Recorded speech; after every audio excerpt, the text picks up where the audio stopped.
कल की क्लास में दोस्तों हमने क्या पढ़ी थी? मध्य प्रदेश की नदियां पढ़ी थी।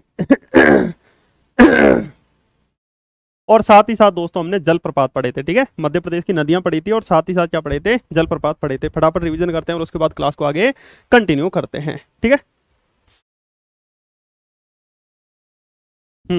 फटाफट बताइए, नर्मदा नदी, पहली बात तो ये बताइए दोस्तों, अपने मध्य प्रदेश में कितने अपवाह तंत्र हैं? अपने मध्य प्रदेश में कितने अपवाह तंत्र हैं बताइए स्पीड से। मध्य प्रदेश में टोटल कितने अपवाह तंत्र है? तो मध्य प्रदेश में 6 अपवाह तंत्र हो जाएंगे, जिसमें सबसे बड़ा अपवाह तंत्र कौन सा हो जाएगा? गंगा यमुना अपवाह तंत्र। ठीक है, सबसे बड़ा अपवाह तंत्र जो है ये आपको याद रखना है, गंगा यमुना अपवाह तंत्र हो जाएगा, ये आपको ध्यान रखना है। ठीक है, और सबसे छोटा आपको याद रखना है महानदी अपवाह तंत्र। ठीक है, महानदी हो जाएगा। इसके अलावा गंगा यमुना अपवाह तंत्र, नर्मदा अपवाह तंत्र हो जाएगा, माही अपवाह तंत्र हो जाएगा, गोदावरी अपवाह तंत्र हो जाएगा। ठीक है, गोदावरी अपवाह तंत्र हो जाएगा, माई हो गया, नर्मदा हो गया, गंगा यमुना हो गया।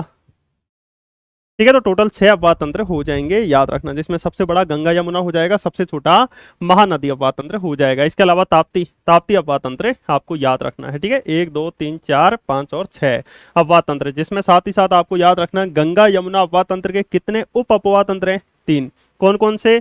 यमुना उप अपवाह तंत्र, टॉस उप अपवाह तंत्र, और साथ ही साथ आपको ध्यान रखना है यमुना टॉस, और साथ ही साथ आपको ध्यान रखना है कौन सा उप अपवाह तंत्र हो जाएगा? सोन उप अपवाह तंत्र। ठीक है, ये ध्यान रखना है। अच्छा, साथ ही साथ बताइए नर्मदा नदी की लंबाई।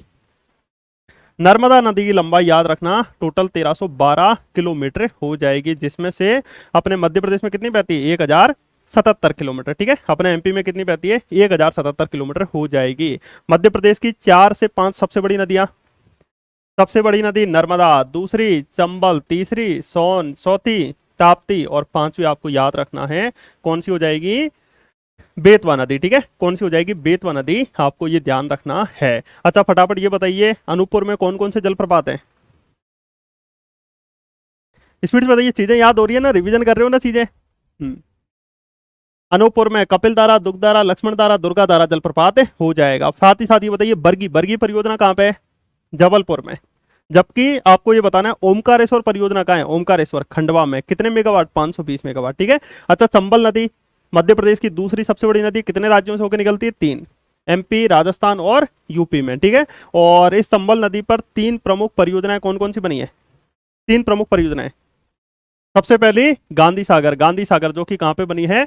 मंदसौर में बनी है। ठीक है, गांधी सागर आपको ध्यान रखना है, जो कि मंदसौर में बनी है, इंपॉर्टेंट।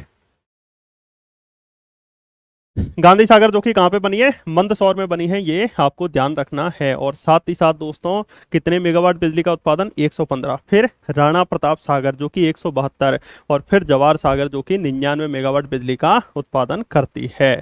इसके अलावा दोस्तों देखिए, इंदिरा सागर जल विद्युत परियोजना कहाँ पे है? यहीं पे है। ठीक है, नर्मदा सेवा यात्रा भी अनूपपुर से दोस्तों कब शुरू हुई थी? दिसंबर 2016 में।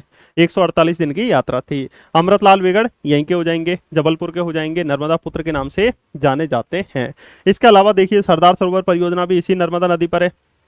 सरदार वल्लभ भाई पटेल की विश्व की सबसे ऊंची मूर्ति भी इसी नर्मदा नदी पर गुजरात में बनी है, ये ध्यान रखना। ठीक है, इंपॉर्टेंट हो जाएगा। इसके अलावा देखिए, हम्म चंबल के बाद फटाफट ये बताइए दोस्तों, जो अपना रीवा है, रीवा में कौन कौन से जलप्रपात हैं? और मध्य प्रदेश का सबसे ऊंचा जलप्रपात, मध्य प्रदेश का सबसे ऊंचा जलप्रपात, बहुत ही ऊंचा है, तो बहुत ही जलप्रपात हो जाएगा, जो कि 198 मीटर ऊंचा हो जाएगा। और बहुत ही जलप्रपात किसका? बहुत ही ऊंचा कौन हो पाएगा? जिसका ओदा ऊंचा होगा, ओदा, ओदा या सेलर नदी पर हो जाएगा। ठीक है, ओदा या सेलर नदी पर बहुत ही जलप्रपात आपको याद रखना है, जो कि मध्य प्रदेश का सबसे ऊंचा जलप्रपात है। ठीक है, बहुत ही जलप्रपात के बाद चचाई, चचाई और पियावन। चचा जी को प्यास लग रही, क्यों? क्योंकि बीहड़ से है, तो चचाई और पियावन जलप्रपात किस नदी पर है? बीहड़ नदी पर, याद रहेगा। महाना जलप्रपात, ये महाना नदी पर कौन सा जलप्रपात है? मान लो केवट पाएंगे, केवटी जलप्रपात हो जाएगा। ठीक है, और इसी महाना नदी पर गुलाब सागर परियोजना है, सीधी जिले में, ये आपको ध्यान रखना है। ठीक है, उसके बाद देखिए, महाना नदी के बाद पूर्वा जलप्रपात आपको याद रखना है, टोंस नदी पर हो जाएगा। ठीक है, टोंस नदी पर। टोंस नदी कहां से निकलती है? सतना से सता रहे थे टोस खाने के लिए। टोंस नदी सतना के कैमूर श्रेणी की पहाड़ियों के त्रिकुटा पर्वत से निकलती है। कैमूर श्रेणी पहाड़ियां किसका हिस्सा है? विंध्याचल का। ठीक है, याद आ रहा है ना, विंध्याचल का हिस्सा है कैमूर श्रेणी की पहाड़ियां। कैमूर श्रेणी की पहाड़ियों के त्रिकुटा पर्वत से टोंस नदी निकलती है और गंगा में चली जाती है। तो सोन नदी कहां से निकलती है? अमरकंटक अनूपपुर से निकलती है। ठीक है, ये आपको ध्यान रखना है। तो फिर वैनगंगा नदी कहां से निकलती है? शिव भगवान सिवनी से निकलती है। ठीक है, आगे फिर दोस्तों याद रखना, यहां पर दूती परियोजना है बालाघाट में वैनगंगा नदी पर। और साथ ही साथ आपको ध्यान रखना है बावनथड़ी परियोजना। पाताल पानी जलप्रपात कहाँ है? इंदौर में। किस नदी पर? चोरल नदी पर। ठीक है, पाताल पानी जलप्रपात जो है ये आपको ध्यान रखना है इंदौर में है और सोरल नदी पर है। चंबल मत लगा देना। तो फिर चंबल नदी पर कोटा में कौन सा जलप्रपात है? कोटा में अपन क्यों जाते हैं? मेहनत करने।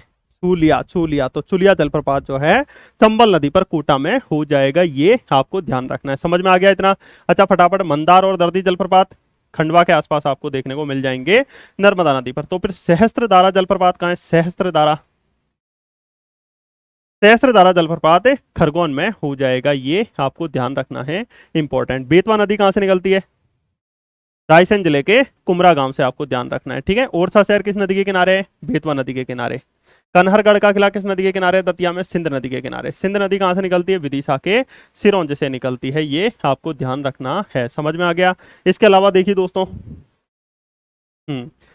बुंदेलखंड की गंगा किसे कहा जाता है? बुंदेलखंड की गंगा याद रखना बेतवा को कहा जाता है। चंबल की कौन कौन सी सहायक नदी है? चंबल की सहायक नदियां कौन कौन सी है? चंबल को प्राचीन काल में सरमावती के नाम से भी जाना जाता है, ध्यान रखना। चंबल की सहायक नदियां काली सिंध नदी हो जाएगी, पार्वती नदी हो जाएगी, क्षिप्रा हो जाएगी। काली सिंध कहां से निकलती है? काली माता देवों का वास देवास के बागली से। ठीक है, पार्वती माता पार्वती नदी सीहोर से। ठीक है, और अपना क्षिप्रा नदी जो है ये इंदौर की काकड़ी बर्डी पहाड़ी से निकलती है। महाकाल की नगरी उज्जैन के किनारे, और मालवा की इसे गंगा कहा जाता है, मालवा की गंगा। अच्छा, मध्य प्रदेश की सबसे सुंदर नदी कौन सी है? सुंदर नदी, कैन में हमने सुंदर सुंदर अच्छी चीजें रख दी, तो या मछलियां रख दी, ऐसे याद कर लो। कैन नदी कहां से निकलती है? विंध्याचल रेंज की कटनी से निकलती है। ठीक है, पन्ना राष्ट्रीय उद्यान के मध्य से होके कैन नदी जाती है, ये भी आपको ध्यान रखना है। वैनगंगा और वर्धा के संगम को क्या कहा जाता है? वैनगंगा और वर्धा के संगम को महाराष्ट्र में आपको याद रखना है प्राणहिता कहा जाता है। क्या कहा जाता है? वैनगंगा और वर्धा जो है इसके संगम को प्राणहिता कहा जाता है। क्या कहा जाता है? प्राणहिता कहा जाता है, ये आपको ध्यान रखना है, इंपॉर्टेंट हो जाएगा। ठीक है, चलिए इतना बेसिक बेसिक सभी को समझ में आ चुका होगा। हाँ अच्छा, साथ ही साथ पृथ्वी की पुत्री किसे कहा जाता है? पृथ्वी की पुत्री याद रखना माही नदी को कहा जाता है, और इन्हें ही आदिवासियों की गंगा कहा जाता है। और यही दोस्तों याद रखना कर्क रेखा को 2 बार काटती है। ठीक है, कर्क रेखा को 2 बार काटती है कौन सी नदी? माही नदी। तो फिर विषुवत रेखा को 2 बार कौन सी काटती है? विषुवत रेखा को, हम्म, विषुवत रेखा को 2 बार कौन काटती है?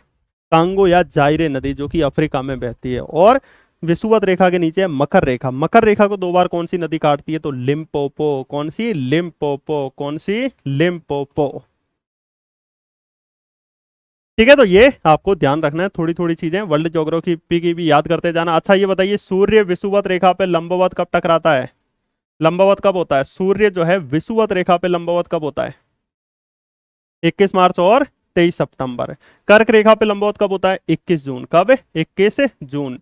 और साथ ही साथ 22 दिसंबर को सूर्य जो है ये आपको ध्यान रखना है मकर रेखा पे लंबवत होता है। ठीक है, 22 दिसंबर को सूर्य जो है मकर रेखा पर लंबवत होता है, ये आपको ध्यान रखना है।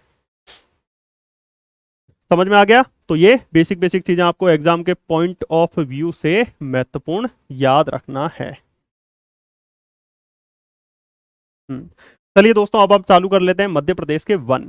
ठीक है, मध्य प्रदेश के वन। अच्छा ये बताइए, धारवाड़ क्रम की चट्टानों को छिंदवाड़ा में क्या कहा जाता है और बालाघाट में क्या कहा जाता है? धारवाड़ क्रम की चट्टानों को छिंदवाड़ा और बालाघाट में क्या कहा जाता है?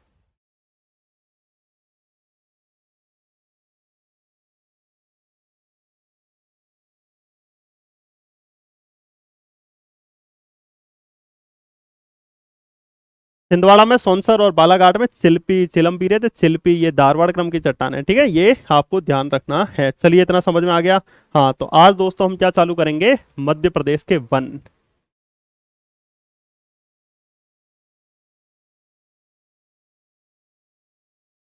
ठीक है, आज दोस्तों हम क्या चालू करेंगे, मध्य प्रदेश के वन। तो वनों में जाने के लिए तैयार हो? हाँ बिल्कुल तैयार हैं। ठीक है, देखिए वनों से रिलेटेड प्रश्न क्या आएंगे। मध्य प्रदेश में सर्वाधिक कौन से वन पाए जाते हैं? सागौन के वृक्ष पाए जाते हैं। ये प्रश्न आ सकता है, तो इस तरह के प्रश्नों पे आपको इंपॉर्टेंट फोकस करना है।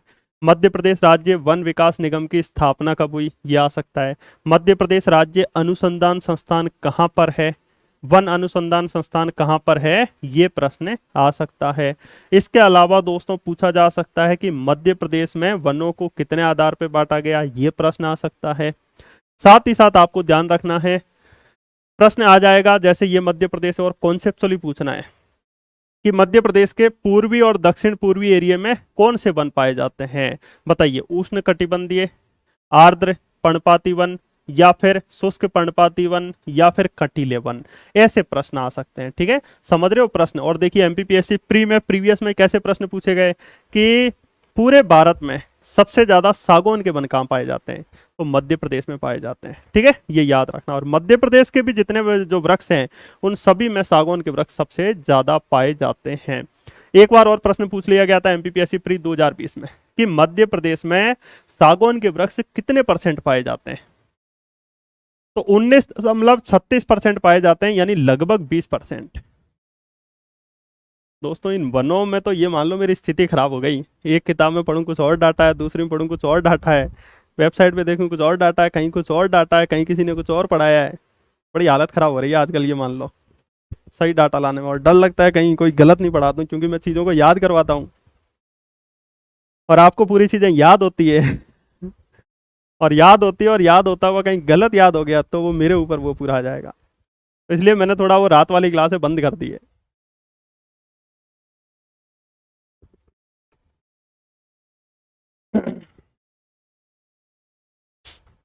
ठीक है, तो समझ गए, ऐसे ऐसे प्रश्न आपको एमपीपीएससी में देखने को मिलेंगे। अब जितना मुझे डाटा मिल पाया, क्योंकि ऑथेंटिक डाटा इसका मिलता नहीं है, जितना मुझे मिल पाया जितने सोर्सेस से उतना मैंने बेस्ट से बेस्ट करने का प्रयास किया है।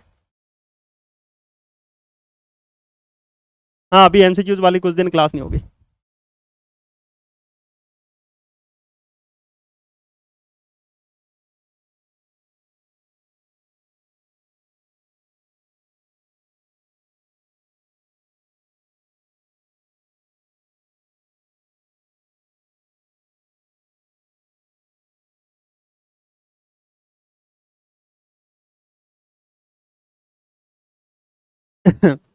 चलिए, तो पहले तो थोड़ा सा वनों के बारे में जान लेते हैं, आखिरकार वन होते क्या है।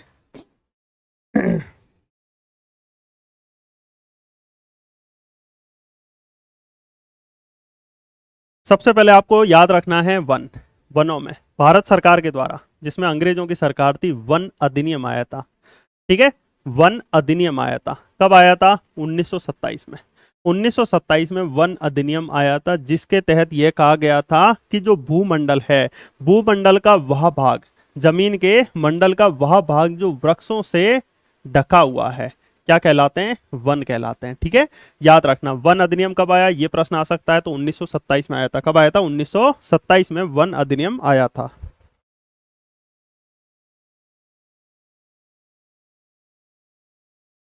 ठीक है, तो ये आपको याद रखना है, वन अधिनियम 1927 में। ठीक है, तो 1927 में आपको याद रखना है वन अधिनियम आया था, और जिसके तहत आपको याद रखना है भूमंडल पर, ठीक है, वन अधिनियम 1927 में आया, जिसमें क्या कहा गया कि भूमंडल का वह भाग जो वृक्षों से ढका हुआ है, क्या कहलाते हैं? वन कहलाते हैं। ठीक है, तो भूमंडल का वह भाग जो वृक्षों से ढका हुआ है, क्या कहलाता है? वन कहलाता है। ये याद रखना। ठीक है, हाँ बिल्कुल आ जाएंगे, आप तो बस तैयारी पे फोकस कीजिए। और पेपर कठिन आएगा तो सबके लिए आएगा, बस आप चीजों पे फोकस करो, ये ध्यान रखना। अच्छा, इसके बाद देखिए दोस्तों, भारत की सबसे पहली वन नीति यदि आपसे प्रश्न पूछे, हालांकि ये ज्योग्राफी में पढ़ोगे आप, 1894 में आई थी। ठीक है, भारत की सबसे पहली वन नीति कब आई थी? 1894 में आई थी। अच्छा, 1894 में क्या अपना भारत आजाद था? नहीं था। तो इसका मतलब स्वतंत्र भारत की सबसे पहली वन नीति आई थी 1952 में। स्वतंत्र भारत की सबसे पहली वन नीति दोस्तों कब आ गई थी? 1952 में आ गई थी। ये ध्यान रखना इंपॉर्टेंट। और इसी ईयर मध्य प्रदेश की वन नीति भी आई। तो मध्य प्रदेश की वन नीति आपसे प्रश्न पूछे कब आई? 1952 में। भारत की वन नीति भी कब आई? 1952 में। और इस भारत की वन नीति के अनुसार क्या कहा गया? भारत की इस वन नीति जो 1952 थी, टू की थी, इसमें यह कहा गया कि आपको याद रखना है देश के जितना भी जो टोटल क्षेत्रफल है इसके 1/3 क्षेत्रफल यानी लगभग 33%, लगभग 33% पर क्या होने चाहिए? वन होने चाहिए। ठीक है, लगभग 33% पे क्या होने चाहिए? वन होने चाहिए। किसके? 1952 की रिपोर्ट आई जिसमें देश के टोटल क्षेत्रफल के 33% पे वन होने चाहिए। इसी तरह राज्यों में होने चाहिए। राज्यों का जितना भी जो क्षेत्रफल है जैसे 3,08,252 वर्ग किलोमीटर है, इसके 33% पे क्या होने चाहिए? वन होने चाहिए। ठीक है, साथ ही साथ जहां पे पहाड़ी एरिया है, अब पहाड़ी एरिया में आपको पता है दोस्तों ठंडी जलवायु होती है, तो आपको याद रखना वहां पर 60% जल होने चाहिए, 60% वन होने चाहिए। ठीक है, और मैदानी जो है वहां पर कम से कम 20% जो है क्या होने चाहिए? वन होने चाहिए। और अपना जो मध्य प्रदेश है ये ना तो दोस्तों मैदानी है ना पहाड़ी है, पठारी क्षेत्र है, तो 33% के आसपास क्या होने चाहिए? वन होने चाहिए। ये बेसिक बेसिक सभी को समझ में आ चुका होगा। ठीक है,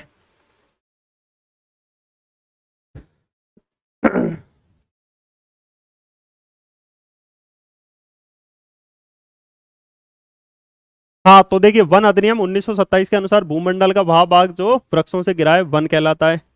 भारत की सबसे पहली वन नीति 1894 में आई। और स्वतंत्र भारत की सबसे पहली वन नीति 1952, और 1952 में ही आपको याद रखना है मध्य प्रदेश की वन नीति आ गई थी। ठीक है, अब यहां से आपको कुछ पॉइंट याद रखना। तो एमपी की सबसे पहली वन नीति पूछे कब आई? 1952। एमपी में वर्तमान में कौन सी वन नीति के अनुसार क्रियान्वयन हो रहा है? 2005। कैसे याद रखें? 2005 में आया सूचना का अधिकार, तो सबको सूचना दो कि हम वन लगाएंगे, वन करेंगे, कुछ ना कुछ करेंगे। तो आपको इंपॉर्टेंट याद रखना है वन। तो वन में याद रखना दोस्तों इंपॉर्टेंट, 2005 में मध्य प्रदेश की सबसे नवीन वन नीति आई और 1952 में मध्य प्रदेश की सबसे पहली वन नीति आई थी। भारत की सबसे पहली वन नीति 1894 में आई थी। भारत की नवीन वन नीति 2018 में आई है। ठीक है, ये बेसिक बेसिक चीजें आप थोड़ी थोड़ी याद रखना है, इंपॉर्टेंट हो जाएगा। हाँ अच्छा देखिए दोस्तों, अब कुछ चीजें देख लीजिए। मध्य प्रदेश में हम बात करें तो मध्य प्रदेश में वन विभाग की स्थापना, मध्य प्रदेश में वन विभाग की स्थापना जो है वो 1860 में ही हो गई थी। अंग्रेजों के समय में 1860, उस समय गवर्नर जनरल वायसराय था लॉर्ड कैनिंग, उसके समय में मध्य प्रदेश वन विभाग की स्थापना कब हो गई? 1860 में हो गई। एमपी की सबसे पहली वन नीति कब आई? 1952। नवीन वन नीति 2005 में। वन नीति मतलब समझ रहे हो ना, वनों से संबंधित समय समय पर नीतियां लाई जाती हैं जिसमें वनों को और ज्यादा बढ़ावा दिया जाए, योजनाएं बनाई जाए, वृक्षारोपण किया जाए, जो भी नई नई चीजें होगी। ठीक है, याद रखना, इसीलिए वन नीति लाई जाती है। समझ में आ गया? अच्छा देखिए मध्य प्रदेश जो है इसने 2017 में एक प्रतिवेदन दिया और इस 2017 के प्रतिवेदन के अनुसार याद रखना मध्य प्रदेश का कुल वन क्षेत्र जो है 94,689 वर्ग किलोमीटर दर्ज किया गया। वर्ग किलोमीटर क्या किया गया? दर्ज किया गया। समझ में आया? नहीं आया होगा समझ में। देखिए ये डेट इंपॉर्टेंट याद रखना। मध्य प्रदेश ने 2017 में आपको याद रखना है इंपॉर्टेंट एक वन प्रतिवेदन दिया जिसमें मध्य प्रदेश में टोटल 94,689 वर्ग किलोमीटर के एरिया को वन डिसाइड कर दिया। यानी ये रिजर्व्ड फॉरेस्ट एरिया हो गया जो कि मध्य प्रदेश सरकार ने डिसाइड कर दिया। कितना? 94,689 हो जाएगा। कितना हो जाएगा? 94,689 हो जाएगा। इसका मतलब क्या है? इसका मतलब सरकार ने कह दिया कि इतने एरिया में वन है। अब चाहे वन हो नहीं हो, इसका मतलब क्या है? इसका मतलब यह है कि यहाँ पे कोई भी जगह कमर्शियल नहीं हो पाएगी, यानी लोग प्लॉट नहीं काट पाएंगे। यानी लोग सरकार की अनुमति के बिना लकड़ी नहीं काट पाएंगे। हालांकि काट भी पाएंगे तो उन्हें लाइसेंस लेना होगा, तेंदुपत्ता का व्यापार नहीं कर पाएंगे। ये सारी चीजें दोस्तों क्या करनी होगी, यानी ये वनों की उसमें आ जाएंगे, अब चाहे इसमें वृक्ष हो या नहीं हो। ठीक है, तो ये याद रखना, मध्य प्रदेश सरकार ने, याद रखना है, 2017 में प्रतिवेदन के द्वारा 94,689 वर्ग किलोमीटर वाले एरिया को दर्ज कर दिया कि हाँ ये पूरा वनों का एरिया है। ठीक है, किसका एरिया है, वनों का एरिया। इस पे फोकस ज्यादा करना, नहीं तो आगे की चीजें समझ में नहीं आएगी। ये जो इतना एरिया है ये मध्य प्रदेश के कुल क्षेत्रफल का लगभग आपको याद रखना है 30.72% है। ठीक है, 30.72% हो जाएगा, ध्यान रखना। ठीक है, और देश के कुल वन क्षेत्रफल का 12.4, ये 94,689 मध्य प्रदेश के टोटल क्षेत्रफल का 30% है, याद रखना। और भारत के टोटल वनों के क्षेत्रफल का 12.4% है। भारत के टोटल क्षेत्रफल का नहीं, भारत के टोटल वनों के क्षेत्रफल का इतना है। इतना बेसिक बेसिक सभी को समझ में आ चुका होगा। ठीक है, तो ये पहले बेसिक बेसिक जानकारी याद रखना, जिससे आपको आसानी से चीजें आगे की समझ में आए। हाँ, उसके बाद देखिए, ये पूरी राम कहानी ले जो मैंने आपको समझा दी है, याद रखना। ठीक है, हाँ, नेक्स्ट देखिए दोस्तों, मध्य प्रदेश में वनों का वर्गीकरण। इसमें भी अलग अलग वेबसाइट्स पे अलग अलग जानकारी दे रखी है। मध्य प्रदेश में वनों को देखिए, कुछ वेबसाइट्स पे कह रहे हैं कि मध्य प्रदेश में वनों को 4 भागों में बांटा गया है, कुछ वेबसाइट्स पे कह रहे हैं मध्य प्रदेश को वनों में 5 भागों में बांटा गया है। ठीक है, तो मध्य प्रदेश के जो वन है उनका वर्गीकरण कितने आधार पे किया गया है, तो देख लीजिए आप, 500। हिंदी ग्रंथ अकादमी में 5 कह रहे हैं तो आप 5 भी लगा सकते हो, दूसरी हिंदी ग्रंथ अकादमी में 4 कह रहे हैं तो ये बड़ी समस्या है। तो आप ये याद रखना, बेसिक बेसिक। देखिए, मध्य प्रदेश के वनों को कितने भागों में बांटा गया है, 5 भागों में। सबसे पहले भौगोलिक आधार पर। ठीक है, सबसे पहले किस आधार पर बांटा गया, भौगोलिक आधार पर। नाम दिख रहा है, भौगोलिक आधार पर होंगे। भौगोलिक आधार पर मतलब अपने मध्य प्रदेश की जो जमीन है इस आधार पर होंगे, कहाँ पे कौन से वन हैं ये बताए जाएंगे। उसके बाद आपको याद रखना है प्रादेशिक आधार पे। ठीक है, किस आधार पे, प्रादेशिक आधार पर क्या हो जाएंगे, वन हो जाएंगे। उसके बाद वृक्षों की प्रजाति के आधार पर वन हो जाएंगे। उसके बाद प्रशासनिक आधार पर वन हो जाएंगे, और फिर वन विभाग के आधार पर वन हो जाएंगे। इनको बस पढ़ लीजिए, ये इतना महत्वपूर्ण नहीं है कि आपको याद ही करना है। ठीक है, इनको बस आप नॉर्मल पढ़ लीजिए। तो मध्य प्रदेश के वनों को प्रमुख भागों में बांटा गया, भौगोलिक आधार पर वन, प्रादेशिक आधार पर, वृक्षों की प्रजाति के आधार पर, प्रशासनिक आधार पर, और वन विभाग के आधार पर हो जाएंगे। ठीक है, चलिए अब इनको अपन लाइन से पढ़ लेते हैं। सबसे पहले अपन पढ़ लेते हैं प्रशासनिक आधार पर, क्योंकि ये इंपॉर्टेंट है। ठीक है, प्रशासनिक आधार पर आपको नाम से दिख रहा है प्रशासन, यानी सरकार, यानी जो प्रशासनिक व्यवस्था होती है, उस आधार पर वनों को 3 भागों में बांटा गया। कौन कौन से, आरक्षित वन, संरक्षित वन, अवर्गीकृत वन। आरक्षित वन, संरक्षित वन और अवर्गीकृत वन हो जाएंगे, ये ध्यान रखना। ठीक है, तो आरक्षित वन हो जाएंगे, संरक्षित वन हो जाएंगे और अवर्गीकृत वन हो जाएंगे। तो मध्य प्रदेश में आपको याद रखना है, इंपॉर्टेंट, मध्य प्रदेश के वनों को कितने भागों में बांटा गया, 5 भागों में बांटा गया।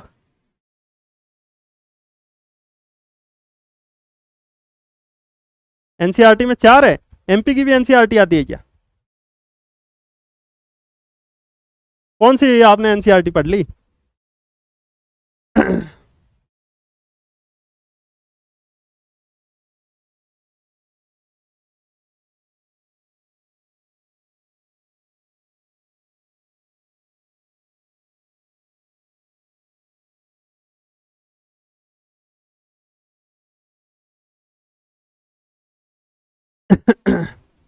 ठीक है, चलिए अब आगे देखिए।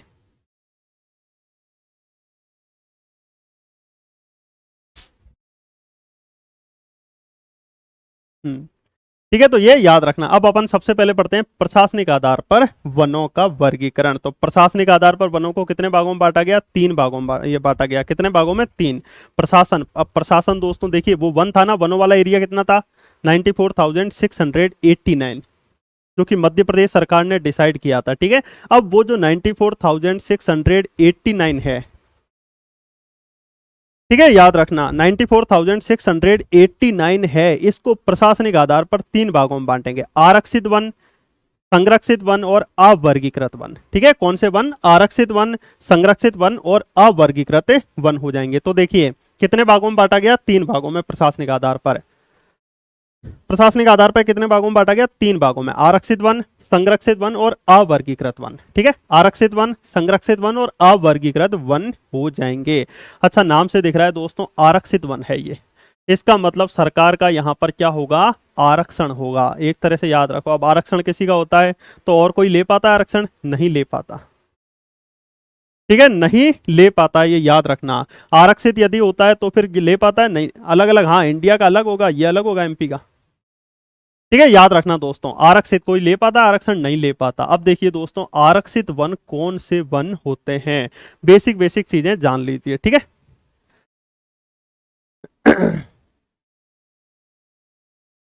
सबसे पहले देखिए दोस्तों, आरक्षित वनों के बारे में बेसिक बेसिक चीजें जान लीजिए। आरक्षित वन मध्य प्रदेश के टोटल वनों के कितने परसेंट एरिया पे हैं? 65%। ठीक है, 65 पॉइंट कुछ है, आप तो बस ये याद रखना 65% एरिया पे आरक्षित वन है। ठीक है, याद रखना। संरक्षित वन जो है लगभग 33% एरिया पे, 32 पॉइंट कुछ है, आप तो ये याद रखना लगभग 33% एरिया पे कौन से वन है? संरक्षित वन हो जाएंगे। और अवर्गीकृत वन जो है ये लगभग 2% एरिया पे, 2% एरिया पे अवर्गीकृत वन हो जाएंगे। ध्यान रखना, इंपॉर्टेंट हो जाएगा। अच्छा, अब आइए बेसिक बेसिक इन सभी वनों के बारे में तो जान ले, ये कौन कौन से वन होते हैं। आरक्षित वन जो होते हैं इनके ऊपर सरकार के जो नियम होते हैं, इनके ऊपर सरकार के जो नियम होते हैं वो बहुत ही कठोर होते हैं। सरकार के नियम बहुत कठोर होते हैं। इसका मतलब जैसे मान लीजिए आप लकड़ी काटने गए, वहां आरक्षण है, नहीं काट पाओगे, तो ये याद रखना। ठीक है, हर 2 साल में वन स्थिति रिपोर्ट आती है, ये बेसिक ध्यान रखना है आपको। जैसे वन स्थिति रिपोर्ट 2021 आई थी और साथ ही साथ वन स्थिति रिपोर्ट 2019 आई थी, उनमें ये चीजें नहीं थी, पर ये मध्य प्रदेश सरकार के द्वारा जो 2017 में दी गई थी ना, उस आधार पे बताया गया है, ये ध्यान रखना आपको। ठीक है, तो इनके ऊपर आपको याद रखना है सरकार के नियम जो है क्या होते हैं? कठोर होते हैं। क्या आप यहाँ पे आके लकड़ी काट पाओगे? नहीं काट पाओगे किसी भी हालत में। लकड़ी मतलब समझ रहे हो ना, सूखी लकड़ी भी नहीं काट पाओगे। क्या आप अपने पशुओं को यहाँ पे आके चरा सकते हो? नहीं चरा सकते, यानी पशुओं को भी आप यहाँ पर नहीं चरा सकते, सूखी लकड़ी भी यहाँ से नहीं काट सकते हो, ये याद रखना, इंपॉर्टेंट हो जाएगा। ठीक है, और ना घूम सकते हो यहाँ पे, और यदि घूमा, लकड़ी काटी और पशुओं को चराया तो अच्छा खासा दंडनीय अपराध लगेगा। ठीक है, तो इसका मतलब आरक्षित वन है। और ऐसे ही आरक्षित वनों को सरकार जो है वो राष्ट्रीय उद्यान डिसाइड करती है। ठीक है, क्या करती है? राष्ट्रीय उद्यान बनाती है। तो इसका मतलब समझ जाना, यदि कहीं पे राष्ट्रीय उद्यान है, वो कौन से वन है? वो आरक्षित वन है। वो कौन से वन है? वो आरक्षित वन हो जाएंगे, आपको याद रखना है। ठीक है, समझ में आ गया? तो आरक्षित वन हो जाएंगे। तो आरक्षित वनों से रिलेटेड याद रहेगा, सारे राष्ट्रीय उद्यान आरक्षित वनों में ही होते हैं, इसीलिए आपको देखने को मिलेगा राष्ट्रीय उद्यान में कोई लकड़ी काटता हुआ नहीं मिलेगा, पशु चारण करते हुए नहीं मिलेगा, क्योंकि यहाँ के प्रशासनिक नियम जो है बहुत ही ज्यादा क्या है? कठोर हैं। ठीक है, उसके बाद देखिए दोस्तों, संरक्षित वन। कौन से वन? संरक्षित वन। ये जो संरक्षित वन होते हैं, इनमें भी आपको याद रखना है, ऐसे ही लकड़ी नहीं काट सकते, पर लाइसेंस वगैरह लेके आप लकड़ी काट सकते हो। ठीक है, लाइसेंस वगैरह लेके आप दोस्तों क्या काट सकते हो? लकड़ी काट सकते हो। ये आपको बेसिक बेसिक चीजें याद रखना है। इसमें प्रशासनिक नियम होते हैं पर ज्यादा कठोर नहीं होते। ठीक है, ज्यादा कठोर नहीं होते। आप पशु चारण भी कर सकते हो बेसिक तरीके से। ठीक है, और लकड़ी भी काट सकते हो, ये ध्यान रखना इंपॉर्टेंट हो जाएगा। ठीक है, इतना समझ में आ गया। और इसके अलावा आपको याद रखना है, आवागमन की सुविधा तो रहती है, पर ऐसा कोई नहीं है कि आप इन वनों को नष्ट करो। नष्ट करोगे तो इनके ऊपर, आपके ऊपर दंडनीय अपराध लगेगा। और ज्यादातर जो अभ्यारण्य होते हैं उसमें संरक्षित वन होते हैं।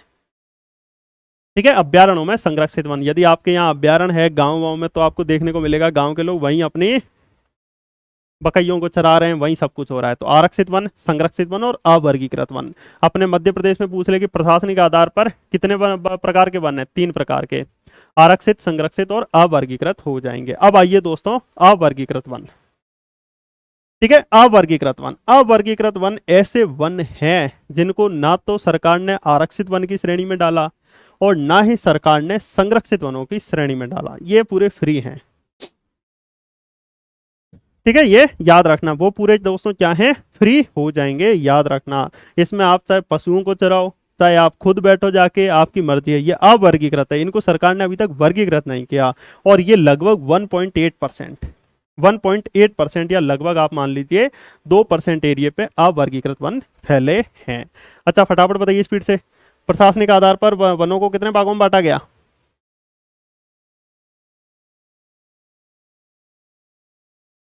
प्रशासनिक आधार पर वनों को कितने भागों में बांटा गया? 3 भागों में। कौन कौन से? आरक्षित वन, संरक्षित वन, अवर्गीकृत वन। आरक्षित वन कितने हैं? 65% लगभग।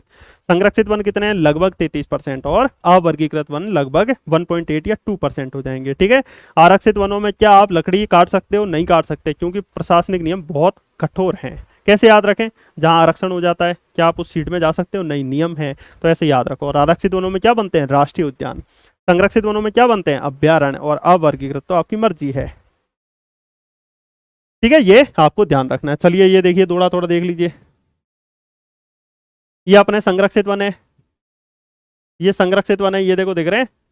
ये आरक्षित वन है, ये दिख रहे होंगे। और ये अवर्गीकृत वन हो जाएंगे। चलिए अब आइए, हम्म अब आइए वृक्षों की प्रजाति के आधार पर। ठीक है, अब किसके आधार पर? वृक्षों की प्रजाति के आधार पर आखिरकार वन कितने होते हैं। तो वृक्षों की प्रजाति के आधार पर भी वनों को 3 भागों में बांटा गया। वृक्षों की प्रजाति के आधार पर आपको याद रखना है, वनों को 3 भागों में बांटा गया। सागौन वन, सागौन वन। ठीक है, जहां पर दोस्तों सागौन वृक्ष ज्यादा देखने को मिलेंगे। और अपने मध्य प्रदेश के 19.36%, या लगभग आप मान लीजिए 20%। इस 20% एरिया पे आपको याद रखना कौन से वन है? सागौन वन। ठीक है, सागौन वन हो जाएगा, ये याद रखना। अच्छा, सागौन की लकड़ी हम रख के लाए, कहाँ पे रख के लाए? तो आपको याद रखना ट्रैक्टर पे रख के लाए। और ट्रैक्टर पे रख के लाए तो जो मिक्सी का ग्राइंडर होता है वो भी रख के लाए। तो याद रखना सागौन का साइंटिफिक नेम क्या हो जाएगा? Tectona grandis. क्या हो जाएगा दोस्तों? Tectona grandis. याद रहेगा। तो सागौन का साइंटिफिक नेम क्या हो जाएगा? टेक्टोना ग्रांडिस हो जाएगा। ये आपको बेसिक बेसिक याद रखना है। इसके बाद देखिए दोस्तों, सागौन वन 19.36%। साल के वन, साल के वृक्ष वन जो है ये 4.15%। पर कुछ कुछ वेबसाइट्स पे देखने को मिल रहा है लगभग 16% पे एरिया में भी पाए जाते हैं। कहीं कहीं ये देखने को मिला है। ठीक है, तो मैंने आपको दोनों बता दिए। तो सागौन के वृक्ष लगभग 20%, साल के वन जो है लगभग 4.15%। ठीक है, 4.15% हो जाएंगे। और इसके अलावा जो वन है वो सारे मिश्रित पर्णपाती वन है। अब ये पर्णपाती क्या होता है? पर्णपाती मतलब पतझड़ वन। ठीक है, पतझड़ वन जो क्या होता है? अब आप कहोगे सर ये पतझड़ वन क्या होता है? जो वन अपने पत्ते गिरा देते हैं वो पतझड़ वन होते हैं। कि सर पत्ते कौन से वन गिराते हैं? सारे वन पत्ते गिराते हैं, चाहे जो सदाबहार वन हो, चाहे आप पे आर्द्र पर्णपाती हो, चाहे शुष्क पर्णपाती हो। अब आप कहोगे सर हमने तो पढ़ा है कि सदाबहार वन जो है वो पत्ते नहीं गिराते हैं। पढ़ा है कि नहीं पढ़ा है? पता नहीं सर, इतना हमें मत बताइए। आप तो बस ये बताइए एमपी में कैसे क्वेश्चन आएंगे इनसे। ठीक है, तो प्रशासनिक आधार पर 3 प्रकार के वन: आरक्षित, संरक्षित, अवर्गीकृत। आरक्षित, संरक्षित, अवर्गीकृत। आरक्षण कहाँ होगा? राष्ट्रीय उद्यान। इन वनों के राष्ट्रीय उद्यान, राष्ट्रीय उद्यान ऐसे वनों पे बनते हैं। संरक्षित वनों में अभ्यारण्य। ठीक है, और अवर्गीकृत वनों में आपको ध्यान रखना है। इसके अलावा सागौन के वृक्ष आपको ध्यान रखना है। सागौन के वृक्ष, सागौन के वृक्ष का साइंटिफिक नेम क्या है? फटाफट बताइए साइंटिफिक नेम। सागौन की लकड़ी रखी काय पे? ट्रैक्टर पे, तो ट्रैक्टोना ग्रांडिस। ट्रैक्टोना ग्रांडिस काय का हो जाएगा? सागौन का साइंटिफिक नेम हो जाएगा। ये आपको ध्यान रखना है, इंपॉर्टेंट हो जाएगा। ठीक है, और अब देखिए दोस्तों, साल के वन समझ में आ गए और मिश्रित पर्णपाती वन। अब थोड़ा सा सागौन के वनों के बारे में जान लीजिए। आखिरकार सागौन के वन आपको एमपी में देखने को कहाँ मिलेंगे? सबसे पहले सागौन के वनों से रिलेटेड कुछ महत्वपूर्ण बातें आपको ध्यान रखना है। ये जो वन होते हैं, जहां पर देखिए, यदि आपने जलवायु पढ़ ली, वर्षा पढ़ ली, सारी चीजें एक दूसरे से लिंक होगी। चट्टान पढ़ लोगे तो वो जलवायु में काम आएगी, मृदा में काम आएगी। चट्टानों से कैसे बनी, आई थी काम। अब आपने मृदा पढ़ ली, नदियां पढ़ ली, तो अब आपके ये वन आसान हो जाएंगे।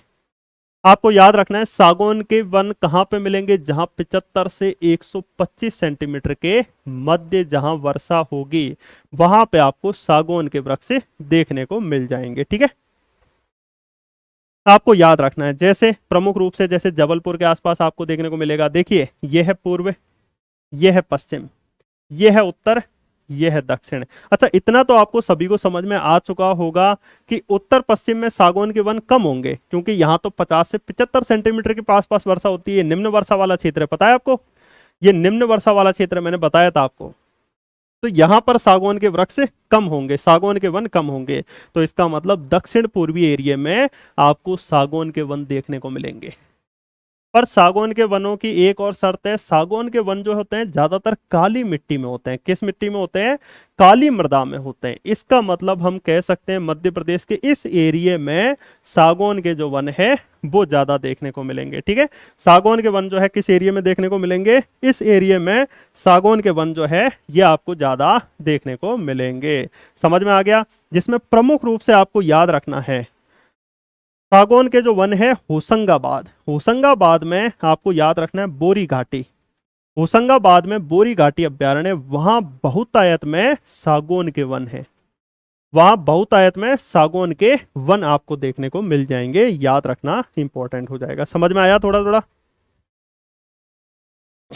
सागौन के वन काली मिट्टी, साग अपन बनाते हैं तो काले कोयले पे, तो ऐसे याद रखो काली मिट्टी में होंगे। 75 से 125 सेंटीमीटर वर्षा वाले क्षेत्रों में होंगे। और आपको याद रखना होशंगाबाद के बोरी घाटी अभ्यारण्य जो है इसमें सागौन के वृक्ष आपको देखने को मिल जाएंगे। अब ये सागौन की लकड़ी काय में काम आती है? ठीक है, तो सागौन की लकड़ी जो है जैसे फर्नीचर वगैरह बनाने में काम आती है, क्योंकि एक तो दोस्तों सागौन में इसमें कुछ ग्रेन टाइप होता है, इससे एक अलग ही चमक दिखती है सागौन की, इसीलिए ज्यादातर सागौन की लकड़ी का प्रयोग फर्नीचर बनाने में किया जाता है। ये समझ में आ गया? चलिए अब आइए दोस्तों साल के वन। ठीक है, ये सागौन मिटाल दिया जाए या यहीं लिख देता हूं। साल के वन, साल के वन जो है वो लाल पीली मिट्टी में होते हैं। ठीक है, लाल पीली मिट्टी में होते हैं। और ये वन बहुत ऊंचे ऊंचे होते हैं, इनके पेड़ सागौन के बहुत ऊंचे ऊंचे पेड़ होते हैं। ठीक है, सागौन के जो वन होते हैं वो लाल पीली मिट्टी में होते हैं। कहां पर होते हैं? लाल पीली मिट्टी में होते हैं। ये आपको ध्यान रखना है, इंपॉर्टेंट हो जाएगा। और ये 125 सेंटीमीटर से जहां पर ज्यादा वर्षा होती है वहां पर आपको ये साल के वन देखने को मिल जाएंगे। ठीक है, साल के वन देखने को मिल जाएंगे, ये आपको ध्यान रखना है, इंपॉर्टेंट हो जाएगा। तो लाल पीली मिट्टी कहाँ होती है? मध्य प्रदेश के पूर्वी एरिया में होती है। पता है ना, मैंने बताई थी कल, बघेलखंड के आसपास लाल पीली मिट्टी। पीछे का भी रिवीजन करते जाना। ये इधर तो साल के वन इधर आपको इस एरिया में देखने को मिल जाएंगे, चाहे इधर बालाघाट हो, चाहे सीधी हो, चाहे मंडला हो, चाहे उमरिया हो। समझ में आ गया? और साल के वनों से रिलेटेड याद रखना, जो संजय राष्ट्रीय उद्यान है, कहाँ पे है संजय राष्ट्रीय उद्यान? सीधी जिले में। तो संजय राष्ट्रीय उद्यान में पूरे साल के वन आपको देखने को मिलेंगे। ठीक है, इसके अलावा आपको याद रखना है संजय राष्ट्रीय उद्यान के अलावा आपको याद रखना है दोस्तों, सीधी में जो बगदरा अभ्यारण्य है उसमें, डुबरी अभ्यारण्य, उसमें साल के वन आपको ज्यादा देखने को मिलेंगे। ठीक है, और साल के वनों का साइंटिफिक नेम याद रखना, सोरिया रोबस्टा। क्या हो जाएगा? सोरिया रोबस्टा। ऐसे याद रखो दोस्तों, आप वनों में आराम से सो रहे थे, इतने में आपका दोस्त आया शोर करते हुए, और वो कह रहा कि मैं तुझे एक चीज दिखाता हूँ। पहले तो आपने उसे पकड़ा और कहा कि साले चुप हो जा। साले साले वैसे हालांकि एक गाली वर्ड हो गया, पर आपको नॉर्मल याद करना है, इससे याद रहेगा। ठीक है, तो साल चुप हो जा। वो कह रहा यार चुप क्यों हो जाऊं, मैं तुझे एक दिखाने लाया हूँ, एक रोबोट लेके आया हूं मैं। ठीक है, तो सोरिया रोबस्टा साल का साइंटिफिक नेम हो जाएगा, जबकि सागौन का क्या था? Tectona Grande. सागौन का क्या था? Tectona Grande. सागौन के वन आपको बहुतायत में कहाँ मिलेंगे? होशंगाबाद के बोरी घाटी अभ्यारण्य में हो जाएंगे। ठीक है, ये आपको ध्यान रखना है। साल के वनों के बारे में, लाल पीली मिट्टी में होते हैं, 125 सेंटीमीटर से अधिक वर्षा वाले क्षेत्रों में साल के वन होते हैं। दक्षिण पूर्वी एरिया में देखने को मिलेंगे, जिसमें सीधी के आसपास संजय राष्ट्रीय उद्यान, बोरी घाट और बगदरा अभ्यारण्य में देखने को मिल जाएंगे। और इसका साइंटिफिक नेम सोरिया रोबस्टा हो जाएगा। ठीक है, समझ में आ गया इतना? हाँ, इसके अलावा देखिए मिश्रित पर्णपाती वन। ठीक है, मिश्रित पर्णपाती वन। अब मिश्रित हैं, मिश्रित बहुत सारे इसमें वन देखने को मिल जाएंगे। ठीक है, चाहे साग के वृक्ष हो, तेंदुआ, महुआ, पलाश, बबूल, ये सारे वृक्ष आपको यहाँ पे मिश्रित पर्णपाती वनों में देखने को मिल जाएंगे। ठीक है, ये आपको याद रखना है, इंपॉर्टेंट हो जाएगा। और मुख्यतः मध्य प्रदेश के ये प्रमुख जैसे बालाघाट जिला हो जाएगा, जैसे छिंदवाड़ा हो जाएगा, जैसे मंडला हो जाएगा, होशंगाबाद, इनमें आपको मिश्रित पर्णपाती वन देखने को मिल जाएंगे। और इन्हीं वनों में एक महत्वपूर्ण होता है जिसका नाम है बांस, जिसका नाम क्या है दोस्तों, बांस हो जाएगा। अच्छा, बांस आपको पता है दोस्तों क्या होता है, ये पेड़ होता है, क्या होता है बांस जो है, ये याद रखना, एक घास होती है, घास। विश्व की सबसे ऊंची घास आपसे कहे तो बांस होती है। अच्छा देखिए दोस्तों, बांस से ही आपको पता है क्या बनता है, कागज बनता है। बांस से ही क्या बनता है, कागज बनता है। और आपको यह याद रखना है कि कागज की अपने यहाँ बहुत सारे कारखाने हैं, जैसे ओरिएंट पेपर मिल शहडोल में है, नेपा नगर में अखबारी कागजी कारखाना है। तो इसका मतलब यहां पर आपको कहीं ना कहीं बांस के वन देखने को मिलेंगे। ठीक है, बांस के वन देखने को मिलेंगे, ये ध्यान रखना। समझ में आ गया? ठीक है, तो ये बेसिक बेसिक जानकारी आपको ध्यान रखना है, सागौन वन, साल वन और मिश्रित पर्णपाती वनों से रिलेटेड। एक दो चीज और, ये जो बांस है, इस बांस का साइंटिफिक नेम याद रखना दोस्तों, क्या हो जाएगा, बम्बूसोइड या फिर डेंड्रोकेलेमस। ठीक है, बम्बूसोइड। बम्बू से तो ऐसे ही याद रह जाएगा, बांस का बम्बू होता है बम्बूसोइड, और हमने एक बांस ऐसे खड़ा कर दिया, उस पर डेंड्रप जम गया। ठीक है, तो डेंड्रोकेलेमस, डेंड्रोकेलेमस। तो बांस का साइंटिफिक नेम क्या हो जाएगा, डेंड्रोकेलेमस हो जाएगा या बम्बूसोइड हो जाएगा। जबकि साल का साइंटिफिक नेम क्या था, साल से जो रेलवे के फर्नीचर वगैरह ये होते हैं ना, ये रेलवे के स्लीपर, तो वो बनते हैं।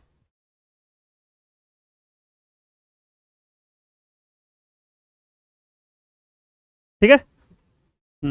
एक और चीज याद रखना, आप साल के वृक्षों के नीचे पता है क्यों सो रहे थे, क्योंकि आपको रोशनी नहीं आएगी। तो जो साल के वृक्ष होते हैं ना, वो बहुत ज्यादा घने होते हैं, इसलिए आपको देखने को मिलेगा कि साल के वृक्षों के आप कभी नीचे जाओगे ना, अंधेरा आपको दिखेगा। तो ये भी याद रखना।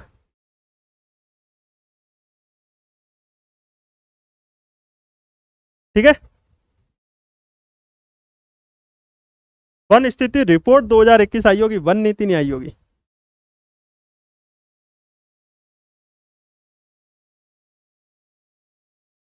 समझ में आ गया? तो प्रश्न आएगा, इनमें से सबसे ज्यादा घने वृक्ष कौन से होते हैं, साल के होते हैं। बांस का साइंटिफिक नेम बम्बूसोइड या डेंड्रोकेलेमस। साल का साइंटिफिक नेम क्या था, सोरिया रोबस्टा, सोरिया रोबस्टा। जबकि सागौन का साइंटिफिक नेम क्या था, टेक्टोना ग्रांडिस। ठीक है, टेक्टोना ग्रांडिस हो जाएगा, ये आपको ध्यान रखना है। समझ में आ गया, मिटाल दूं मैं? समझ में आ गया ना कहाँ कहाँ होंगे वन? हाँ चलिए नेक्स्ट देखिए, कोशिश कर रहा हूँ मैं आपको बेस्ट से बेस्ट समझाने की। हाँ ये देख लीजिए, सागौन लगभग 20%, वानस्पतिक नाम टेक्टोना ग्रांडिस, साल वन का सोरिया रोबस्टा हो जाएगा। इसके अलावा ये लिखा हुआ है कहाँ कहाँ प्रयोग होता है, कितने में क्या वर्षा होती है, ये थोड़ा सही कर लेना। इसका विस्तार 125 सेंटीमीटर से अधिक वर्षा वाले भागों में होगा। ठीक है, और ये ज्यादातर लाल पीली मिट्टी, लाल मिट्टी में पाए जाएंगे। हाँ इसके अलावा देखिए आगे, ये देखिए, ये जहाँ पे आपको स्टिकर दिखे समझ जाना, वहाँ सागौन के वृक्ष देखने को मिलेंगे। सागौन झाबुआ, दार में, खंडवा में, इधर होशंगाबाद, होशंगाबाद का तो बोरी घाटी फेमस है, रायसेन, सागर, इस एरिया में ये आपको सागौन के वृक्ष देखने को मिलेंगे बहुतायत में। हालांकि और भी जगह पे है, इधर जबलपुर खंडवा में हो जाएंगे। ठीक है, जहाँ कम वर्षा होती है, 75 से 125 सेंटीमीटर। 125 सेंटीमीटर से अधिक होती है, वहां कौन से वृक्ष होंगे, साल। मध्य प्रदेश के दक्षिण पूर्वी एरिया में होती है, तो दक्षिण पूर्वी एरिया में आपको ज्यादातर साल के वृक्ष देखने को मिल जाएंगे। ये देखिए, साल के वृक्ष के लिए ये साइन है, सीधी, शहडोल, उमरिया, मंडला, बालाघाट। यहाँ पर आपको दक्षिण पूर्वी एरिया में, रटना नहीं है कि कौन सा जिला है, आपको दक्षिण पूर्वी एरिया ध्यान रखना है बस।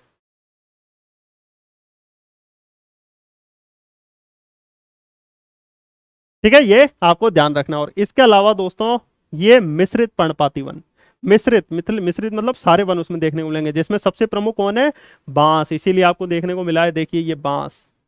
और बांस का साइंटिफिक नेम क्या है, बताइए, डेंड्रोकेलेमस हो जाएगा। ठीक है, बांस का साइंटिफिक नेम क्या हो जाएगा, डेंड्रोकेलेमस हो जाएगा, ये आपको ध्यान रखना है, या बम्बूसोइड आप कह लीजिए। आगे बढ़े।